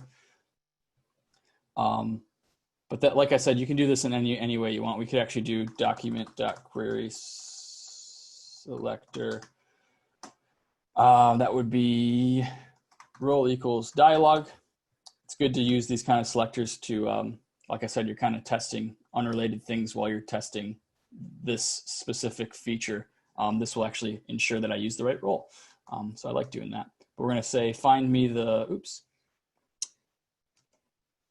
dialogues heading. So whatever we might decide that heading level should be, I think it should probably be an H2. That's definitely debatable. So whatever you think you're going to make it, I would say H2. And so there we go. That's our first test. we mount our app, we open it, we open the modal, and then we make an assertion that the document.activeElement is the H2. Document.activeElement is a standard DOM API property of the document that basically represents the currently focused element. So document.activeElement is a great way to test that out with. All right, so that's our first requirement. We have quite a few other ones. So with modals, we know we want to trap focus, right? So let's look back at this wireframe. We have an alpha tab stop, and after that, we should go to the close button, which is really the first real tab stop. And then we go to the subsequent elements, and then down to the footer, we have the cooked button and the close button, and then we should go back up to the top. In this case, back to the X button, not the heading. The heading's a special tab stop, as we've covered. It's just what we shift focus to initially. It's not going to show up in the natural tab order inside the modal. So when I look at this as a developer, I say, okay, cool. We got ourselves a little, a really boiled down, bare bones idea of how we need to trap focus. And the reason we need to trap focus is that keyboard users should not be able to tab outside of the modal and get to content behind the modal, because there's a reason the dialog's open in the first place, and you don't want, and you intentionally visually hide stuff behind the modal, so you don't want to allow AT users, keyboard users, or any users really to interact with content behind the modal. So that's why we want to trap focus. So let's write a few tests for trapping focus. All right, so I like making this really simple. And I can tell there's only a few cases that we actually need to care about that will actually automatically mean that we've trapped focus successfully. First off, if I hit tab on this bottom close button, that's the last focusable element in the mix. So I know that from there, I want to focus the X, the close button. And similarly, if I hit shift tab on this X button, I want to go back down to close. So that's really a way that I can trap it. There's one special case, though, that you have to think about, which is if I'm on the alpha tab stop cooking and I hit shift tab, we probably want to go back down to the close button. So that's a few things I need to worry about. So let's write tests for all of those, because if we get all of those to pass, that means we're successfully trapping focus. So test, let's say tab on close button focuses X button, and don't worry if you're not completely caught up here. We'll have a lot of time you can write your own tests. If you don't like writing tests because that's boring, you didn't want to come to a workshop just to write unit tests, you can get hacking right away on the modal. I'm just going to go through a few of these real quick. So we're going to once again open the modal. And then we will take the fire keydown utility right here. What that lets me do is simulate some keydowns. This actually is very implementation specific. So what I would say is actually, I would change this to simulate keydown. And that's more of an enzyme way of doing this. So let's fire keydown. Hey, and Harris. if you don't, yes. This is Liz. Somebody mentioned in Slack that it's hard to catch up if they can't see the whole line of code. Could you please make the dev screen wider when you're not utilizing the image?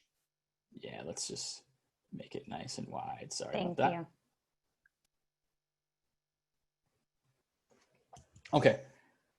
And if you are not caught up yet, I promise we will get you caught up. I will just actually go through only writing out one or two of these tests, and then I can just list out all the rest of the requirements so we can actually get to hacking on our own. So what I'm going to do is fire a key down here. And remember, I want to go from that bottom close button back up to the top X button. So what I want to do is fire a key down on the wrapper. My target would be you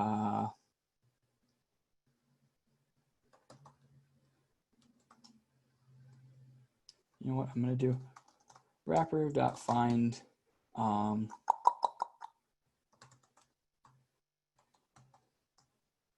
to find the last button, and I'm going to simulate a key down where the, I got to make a decision up front. I think we're going to use the event property called key, and that's going to be tab. And we're going to utilize shift key, which is a internal DOM API for a keyboard event object that has someone's pressing shift while they press tab. But I'm going to set that to false. Don't worry. Just wanted to point that out. You're going to want to utilize that.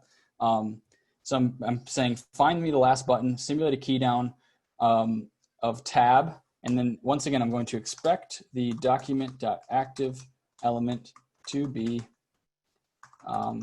You can do this in a number of ways. You can do this without query selector. You can do it with enzymes find. I'm just doing it nice and simple. It's going to be the first button. Let's see, do we want to actually give it a class or anything? Well, I haven't built it yet. So sure, I'll just say the first button. That might have to be, close or something. It's fine, whatever you choose it to be. It's just important that you're kind of thinking about those requirements up front.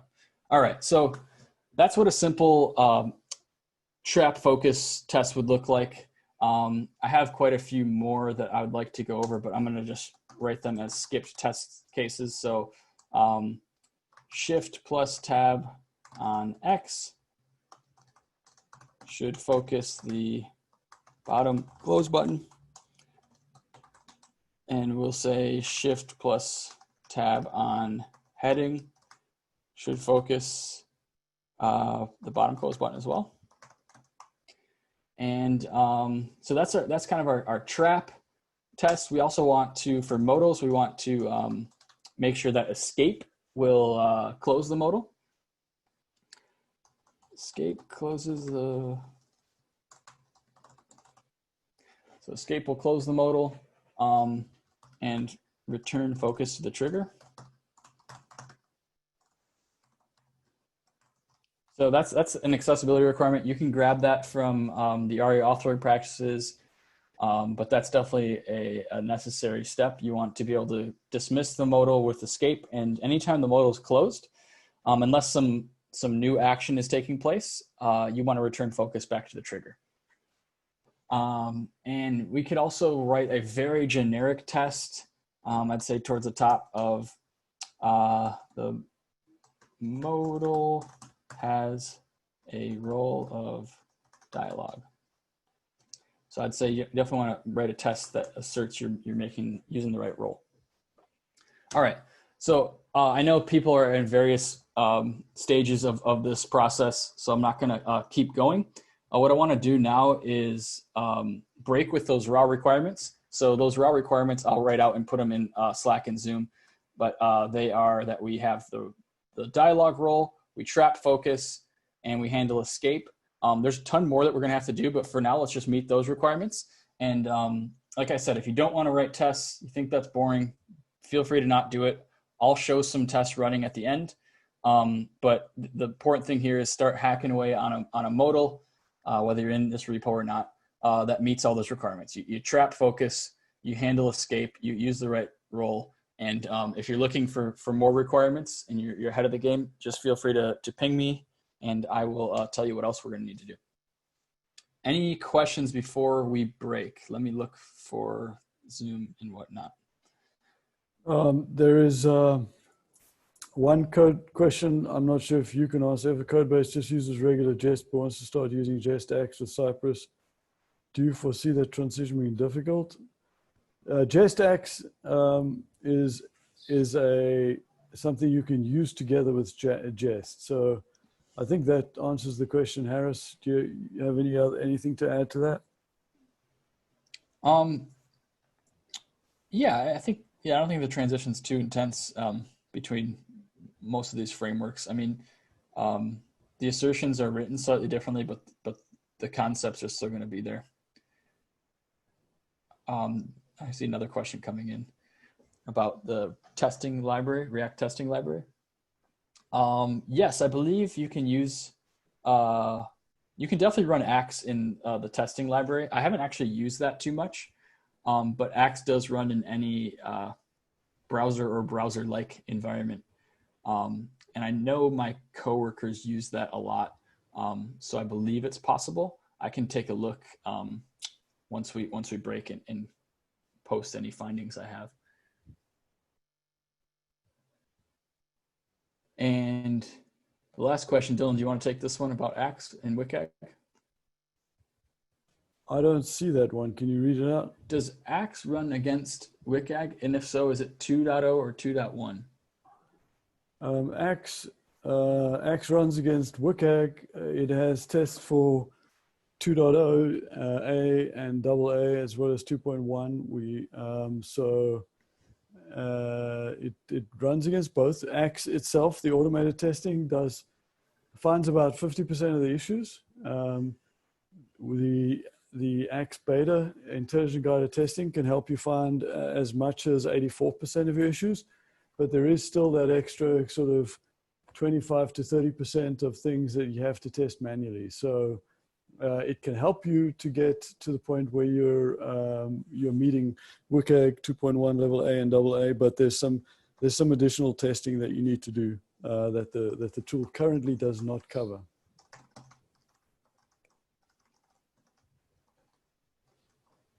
All right, and I had another question about Angular and Axe. I don't have a ton of Angular experience, but there is this, Marcy did a cool presentation on it. So I'm going to post that in all the various channels. Is there any other questions that are popping up in chat, just not the Q&A? Yeah, it's just for Angular. You can use the WebDriver JS or the WebDriver IO modules together with Protractor. That's generally a good place to start. If that doesn't work for you, for whatever reason, go to the Axe Core GitHub page. There's a GitHub channel link there. You can chat with us about that if something's not working for you.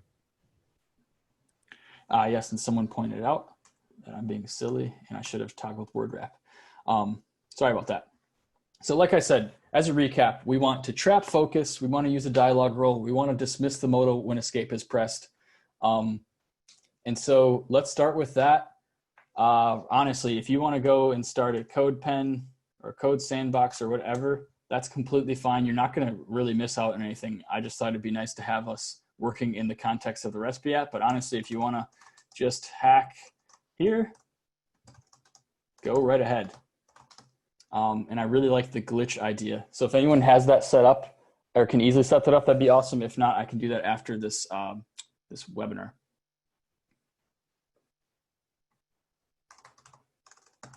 So with that being said, I don't know if it's going to be beneficial to go out into the breakout rooms so everyone can help each other in a more sane fashion. Do we want to just choose a random number between, what is it? How many breakout rooms do we need, Liz? We have 330 people here. Yeah, I think, or if people are already chatting in breakout rooms or were in a breakout room yesterday, they can probably just jump back into that one. And if you weren't here yesterday, you can just, if you're in Slack, you can go ahead and just click on the plus button next to channels and search for breakout, and you can join any of the breakout rooms. Oh, sweet. Someone has set up the glitch project already. Thank you. Kara, right? Yes, Kara, that is awesome. You are amazing. So she was nice enough to set that up for us, and look at that. Woo! That looks like the master branch, I think. But that's the same thing. So replace the text to do with a button, and start building a modal from there. That is awesome. So if you didn't get it set up with Yarn or NPM, you can actually go to that glitch project. She posted it in Slack. I'm going to post it in Zoom if it's not already there. I haven't been checking Zoom. And we can start hacking. It there. Oh, sweet. All right. Yep. One step ahead of me. All right, cool. So we have a great starting point for everybody. If anyone wants code for the test, I can paste that in, although it's a little bit dependent on how you implement it, to be honest. So maybe it's best to just give everyone the actual test cases. So let me just do that real quick. But feel free to break out and ignore me and start working on this.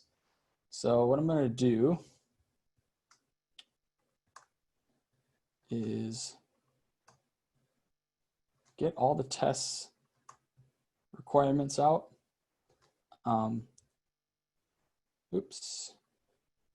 And you can follow those while you're building it. You can use these as your kind of living, breathing requirements for your modal.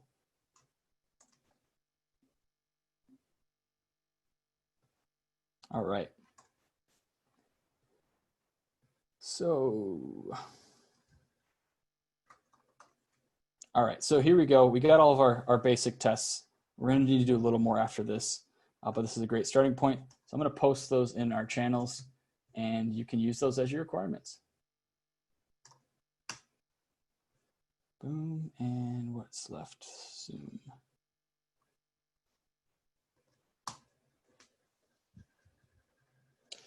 Okay, there's your jest tests that are being skipped. As soon as you implement that, you can unskip it. So for instance, we could do wrapper equals mount app, open modal wrapper, and then expect wrapper.find role equals dialog. Here I'm kind of utilizing a selector to make that assertion. And so all I need to know is that that element exists and make sure it's true. So really basic test here. We mount our wrapper, we open the modal, we say, hey, in this app, is there a role dialog element? And fail if there's not. So then once I've implemented that, I would actually remove the skip, and then I would end up running yarn test.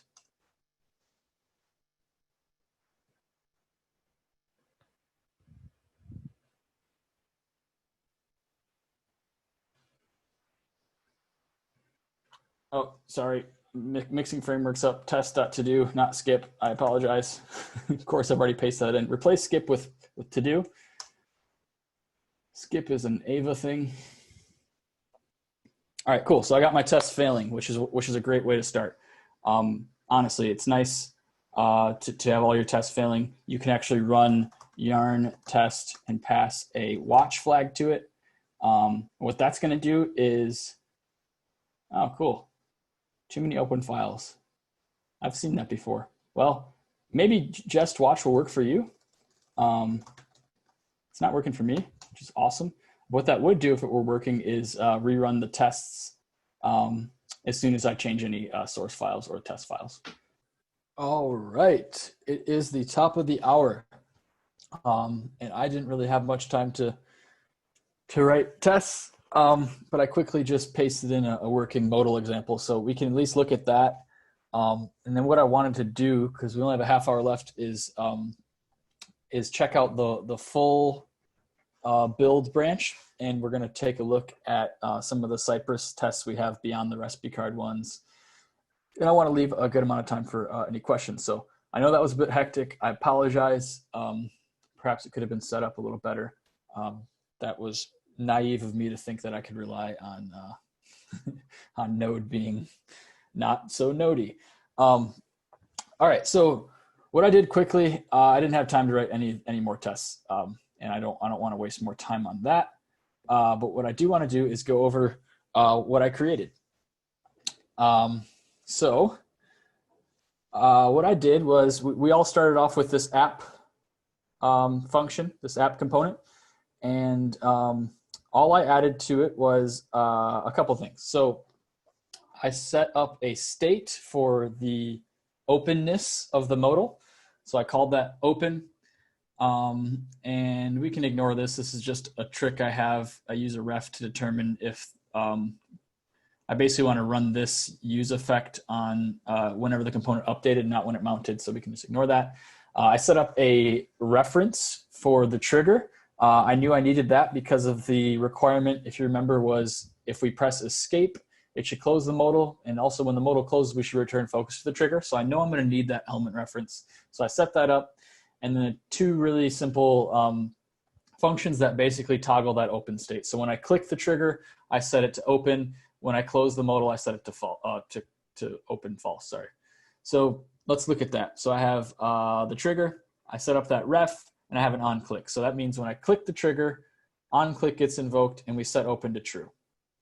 And then if open is true, I instantiate my modal component and I pass in a prop of on close because I want to know when that modal is closed, because that's where this use effect comes into play. I set up the trigger to be focused. So trigger.current, that comes from this ref call. So let's look at the modal real quick. I know if you're not familiar with React, there's a lot of jargon I'm using that is super confusing. I'm trying my best to explain it in agnostic of the framework terms, but that's what that element reference looks like. I know for the modal, we wanted to have a few more references. One for the heading, that's what we want to focus initially. One for the close X button, because I realized I needed to handle shift tabs on that to trap focus. And then one for the cancel.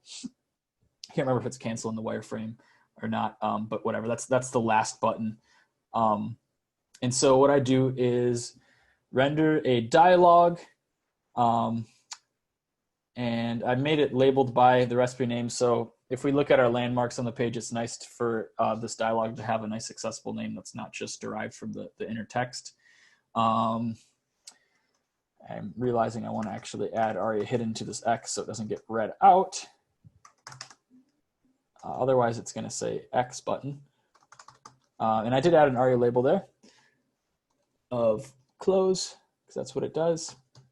I set up my heading. I give it that heading ref, so that way, once again, I can get a handle of that element reference. So that's where I when I mount this modal component, I focus the heading, and then I had some I was too lazy to implement the real content, so I have the heading, I have a fake list, I have a save and a cancel button, and I did something kind of fancy here with a portal, and I will explain why.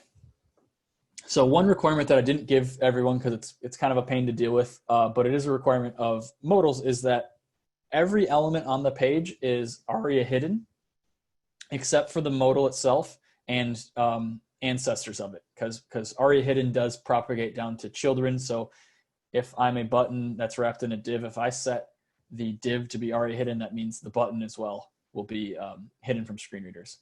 And I can actually, if you don't even know what aria hidden does in the browser, I'm going to show that in a minute. But I created this portal so I have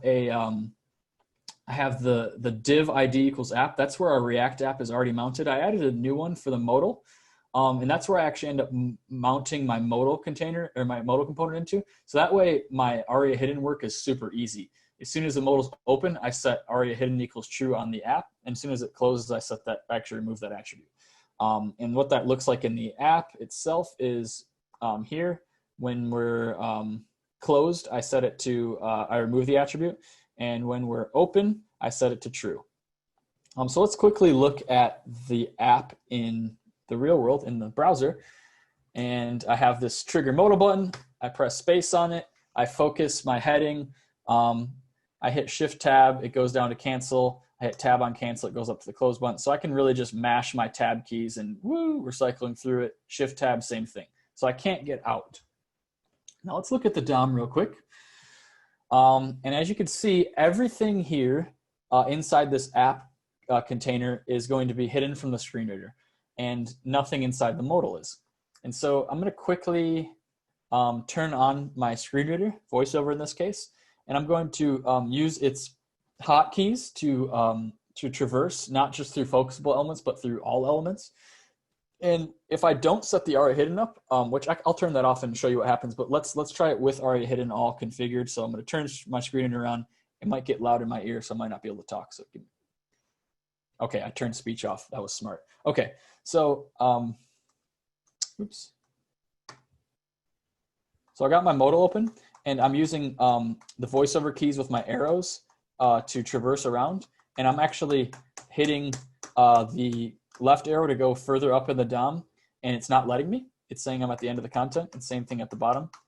I'm at the end of the content. So that makes it so I don't actually end up interacting with this top bar, with the heading, with the trigger modal button until the modal's closed. Now I'm back in it, and I can get to everything. So let's try that with out my ARIA hidden toggling. And I'll show you what the implications are there. So I have my dev server running, so it did just refresh for me. And now let's try it now that ARIA hidden is not going to be managed. So I open my modal up. I got my focus trap. It's all working, sweet. But, whoops, Zoom is hijacking a lot of stuff. All right, I'm gonna traverse now, and look at that. I can actually get to the trigger modal button, the recipe dashboard, the main, the top bar, all that stuff I'm able to get to, which I shouldn't be able to because we have a visual scrim over it. A dialog's open, so presumably the user needs to interact with that and that alone. So that's what happens if you don't properly manage ARIA hidden. Beyond that, on that same note, I think inert was brought up by Dylan and a few people yesterday. Inert actually kind of will actually do a couple shortcut things for me. It's not fully supported. You need a polyfill. But in addition to managing ARIA hidden, I would also have to take all of these focusable elements. In this case, it's just the button and I think this menu item. But I have to take those out of the natural tab order. And how you do that in practice is I would set tab index to -1 on everything, or I'd use inert. So that, we could sit here and do that until the sun goes down, but we don't need to do that. You could do a simple check on the open state, and let's see, I would do this. Tab index equals, if we're open, -1, if we're closed, 0. That's as simple as that. So that's awesome. I hope everyone got through at least to having fun and building a modal. Like I said, all apologies for all the technical difficulties. I anticipated some, but not all of these. So sorry about that. I'm really thankful that someone was able to set up the glitch. I hope that helped people get set up and hacking away. The important part here is that we had fun testing our card, and we had some fun requirements for modals. Modals are extremely complicated. I feel like if you're a developer and you're trying to improve your accessibility chops, Modal is a great place to start learning about various ARIA authored practice requirements. It's a super complex widget. I personally, it's my favorite thing to do in the web development world is work on like key down stuff. So if you're looking for more fun stuff like that, it's like modals, tab panels, menu bars. Those are all fun, very hot key rich widgets. But yeah, we got ourselves a little modal built, but I want to move on to, we've looked at the broken build. We've looked at Harris's modal from scratch nonsense. Now let's look at a branch called full build. So if everyone's following along, you can do git checkout origin/full build. Once you do that, you can do git checkout b full build. I'm going to paste in some commands there in Slack. Give me one moment. Oh, and I have a question here of what happens when you open the voiceover rotor when the dialog's open. I'm going to get the full build one running locally, and we'll do that, Curtis. I like that idea. So let me do one thing real quick. So we'll do git checkout origin/full build. I have typos everywhere. Origin/full build. Then we'll run git checkout b full build. You're gonna want to probably commit your changes if you want to see those, or you can do git checkout dot to undo them. I completely missed that step. Sorry, I'm setting everyone up for failure. You're gonna want to get your branch in a clean state because it might conflict with what's in the full build branch. So if you want to clear what you've done, do this, git check out dot, and let me paste this into Zoom in case no one's in Slack.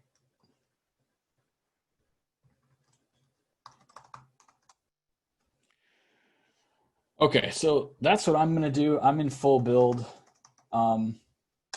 This one, it's not extremely important that you get it set up locally unless you wanted to take a look at the actual code.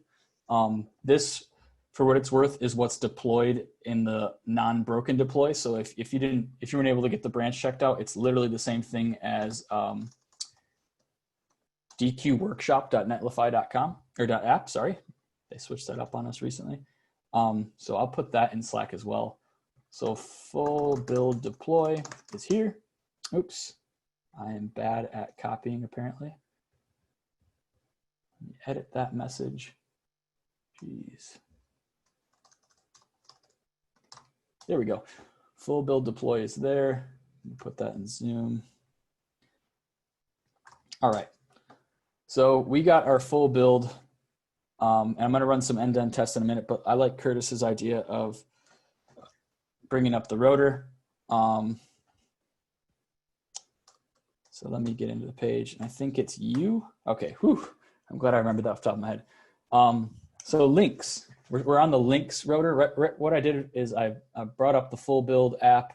I turned voiceover on. I pressed the voiceover key, which by default is Control and Option. And then while I held that down, I pressed the U letter on the keyboard, and that brings up my rotor. And now that I have the rotor open, the first view it gives me is the links on the page. There's actually only one here, and it says skip to main content. I can use my left and right arrows to go to different rotor items. So let's take a look at our headings. So the headings on the page, the heading level 1 is recipe dashboard. Then we have a few heading level 2s of 9 eggs used, 10 recipes made, 3 grease fires, and the 6-month average of yumminess breakdown. And then we have a ton of heading level 3s, which is each of the chocolate or each of the recipe names.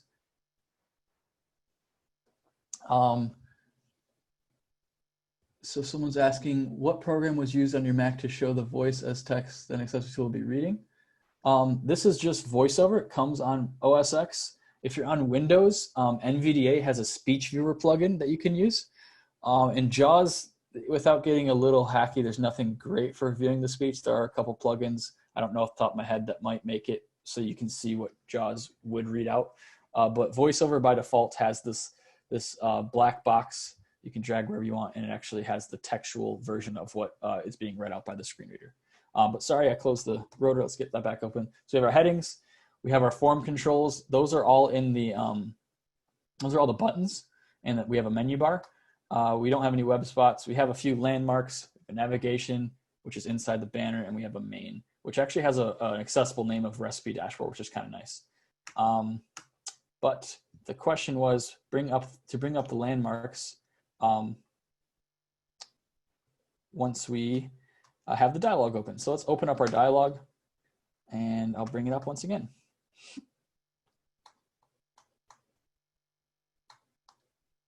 And oops, keeps on doing that. So we don't have the dialog showing up in anything. It's not in the landmarks. And so that's what it looks like with it open. But here's the fully built edit recipe modal. We went over a ton of that in depth yesterday. We obviously didn't have time to build this much UI as a team today. But if you feel like poking around in the code base, please do. It's the full build branch. But before we run out of time, I want to just quickly run some end-to-end tests. I know we don't have a ton of time left for questions. And Liz is giving me my 15-minute warning. So let me just run through what we have in our end-to-end tests, our Cypress framework here. So we have some integration tests. We've been over these recipe cards. We have some for the modal, which are pretty cool. We test that it opens by clicking the cook button, that it gains focus, that it traps focus, that it closes with an escape key. And I know I've done a lot of presentations on accessibility testing. It's mostly what I like talking about. And I always get the question of, okay, you're showing us end-to-end tests, you're showing us unit tests. What's the difference? When to use one, when to use the other? Which one's better? Which one's more thorough? And I don't have a good answer for that. A lot of these things can be tested in either environment, either that JS DOM Jest environment or Cypress. I will say unit tests are good as quick to run tests, pretty lightweight, and get you everything you should need for basic functionality. I think integration tests are great for just that. Like I would say test your React components in the context of unit tests, and then test like, you know, high level functionality of how those components play with each other in an integration test.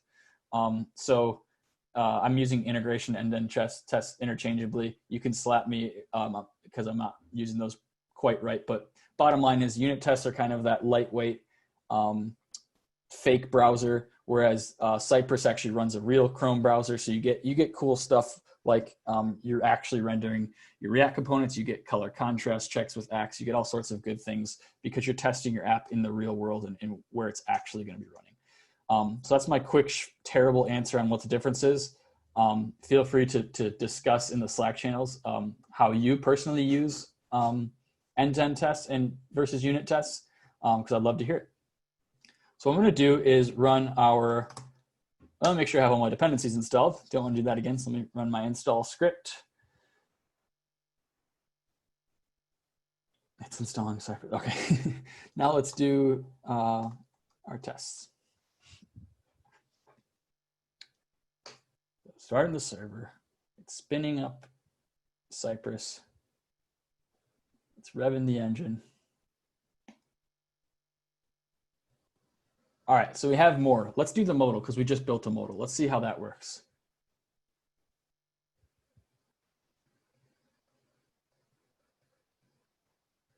Yay, everything works. But let's break down what was tested. So we have a cook button that we say when clicked should open the dialog.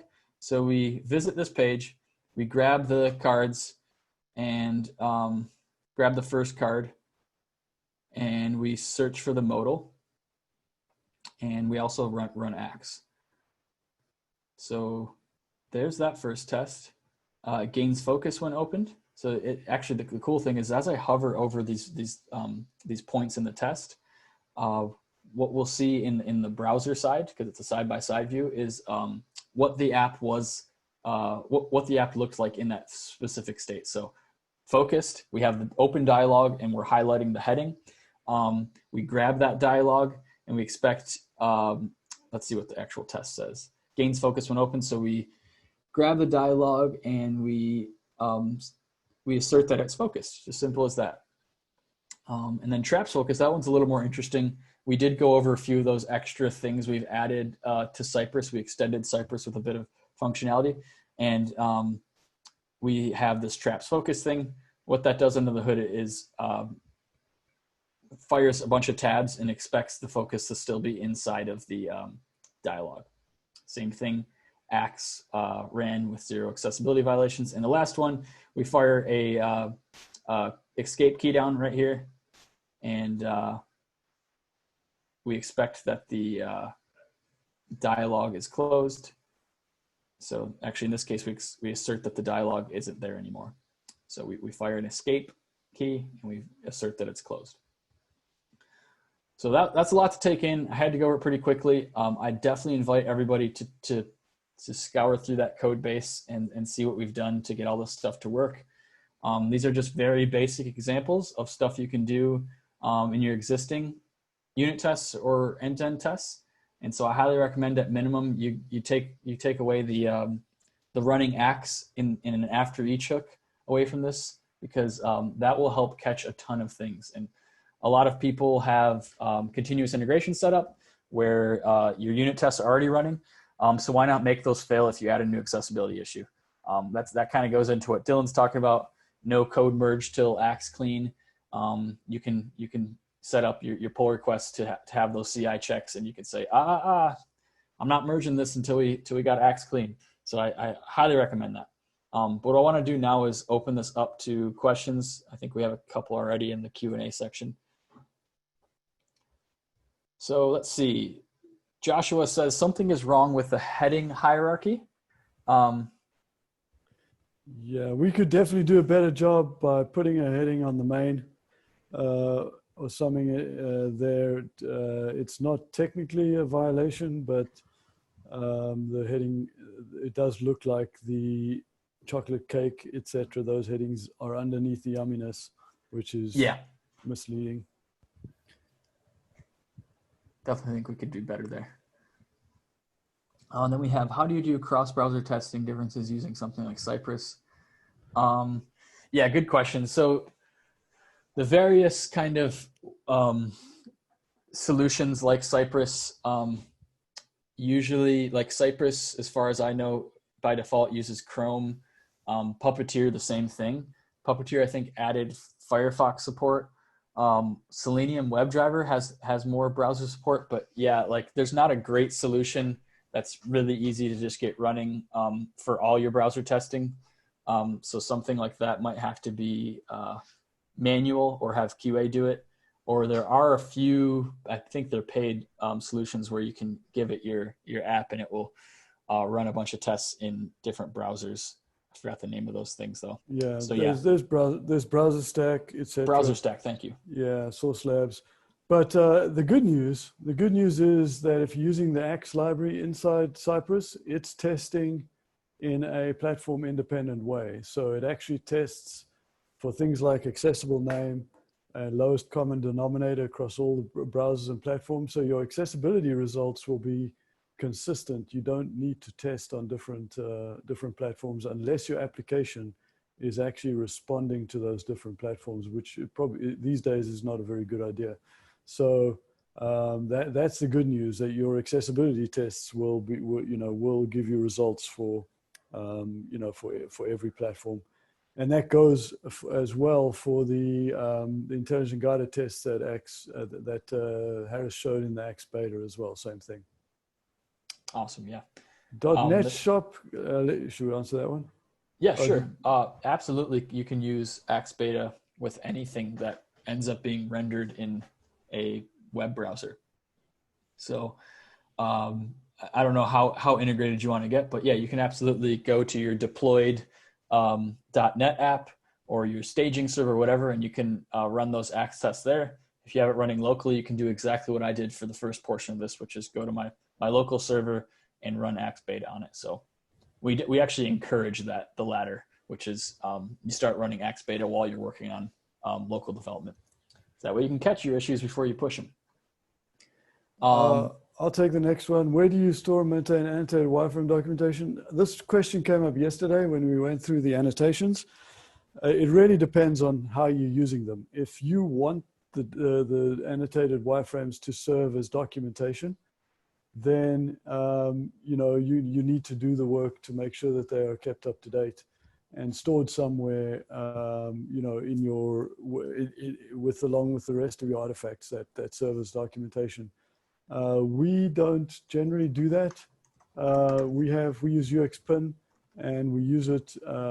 Sometimes we'll update the UXPin, but if it's a significant UI change, we'll create new UX pins with the new annotations, and that goes onto those tickets. So it really depends on what you want to do, how you would do that. Best practice for your team. All right. And the next question, actually, Dylan, you might be better answering this than I. Yeah, what's the difference between Axe WebDriver JS and Axe Core?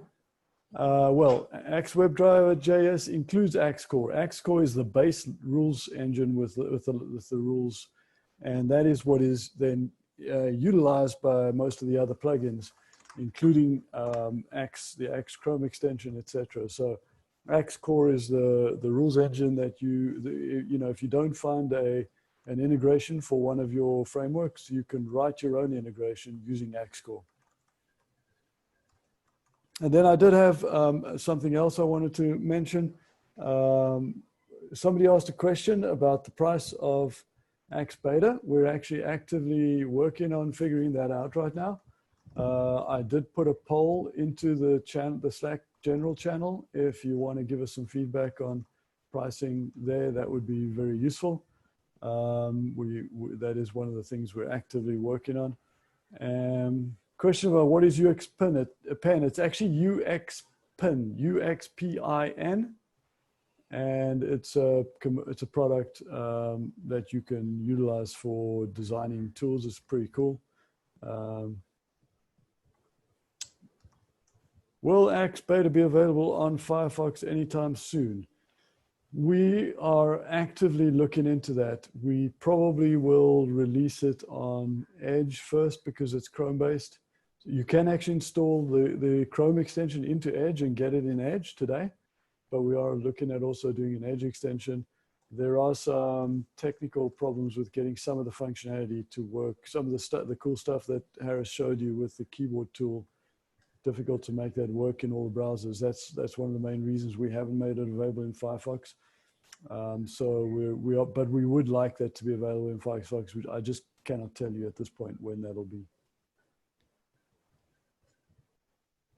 All right, one more thing, since we have no more questions, we will be sending you a link to download an ebook that outlines a lot of the practices that we've showed you today, plus some more practices for Agile accessibility, as well as some of the transformation practices we went through yesterday.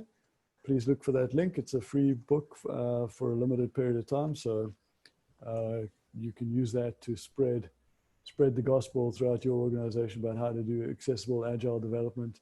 And hopefully what you took away from today is we showed you how to do this with our tools, and we've built our tools to support this sort of process. But hopefully you can see that you can utilize some of these principles regardless of the tools that you have available. So hopefully this will help you get adoption and sustain accessibility within your organization. And with that, Harris, are we going to move on to Cauldron React? Yeah, well, we have a question that came in that reminded me. Yeah, we got a couple minutes, so I might as well mention. The question Mike asked was, any recommendations for setting up accessibility component libraries?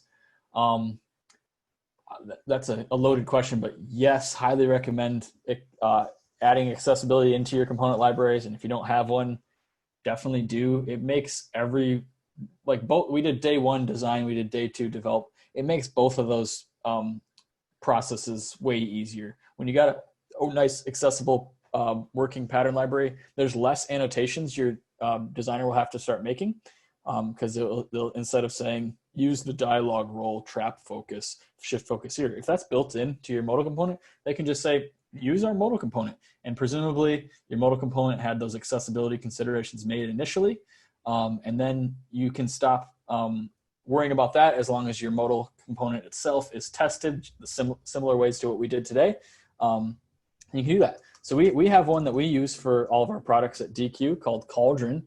It's open source, and we're actually kind of, pardon our dust, we're like moving away from our initial vanilla framework agnostic implementation, and we moved to focus more on React because that's what we're building a lot of our new software in. So we have Cauldron. Its core components are the styles, just the CSS. So if you're not using React and you want to make your stuff look pretty like Cauldron, you can definitely use the styles, but you'll want to look at our CSS class name hooks in order to get those. And then we have Cauldron React that is available on NPM for you to use. And here's a code sample of what it looks like. You can import our workspace and the button from the Cauldron React library, and then you can hit the ground running with a Deque looking application. Pattern libraries, I think, pay off like so much if you're trying to convince upper management to allocate some time or resources on them. It makes rapid prototyping so easy. It reduces accessibility defects a ton because you bake accessibility into all the components that you're composing together to build an app. And so you're spending less time on implementation, you're spending less time writing tests, a bunch of one-off tests that do all the same things. And so, yeah, I couldn't recommend it more.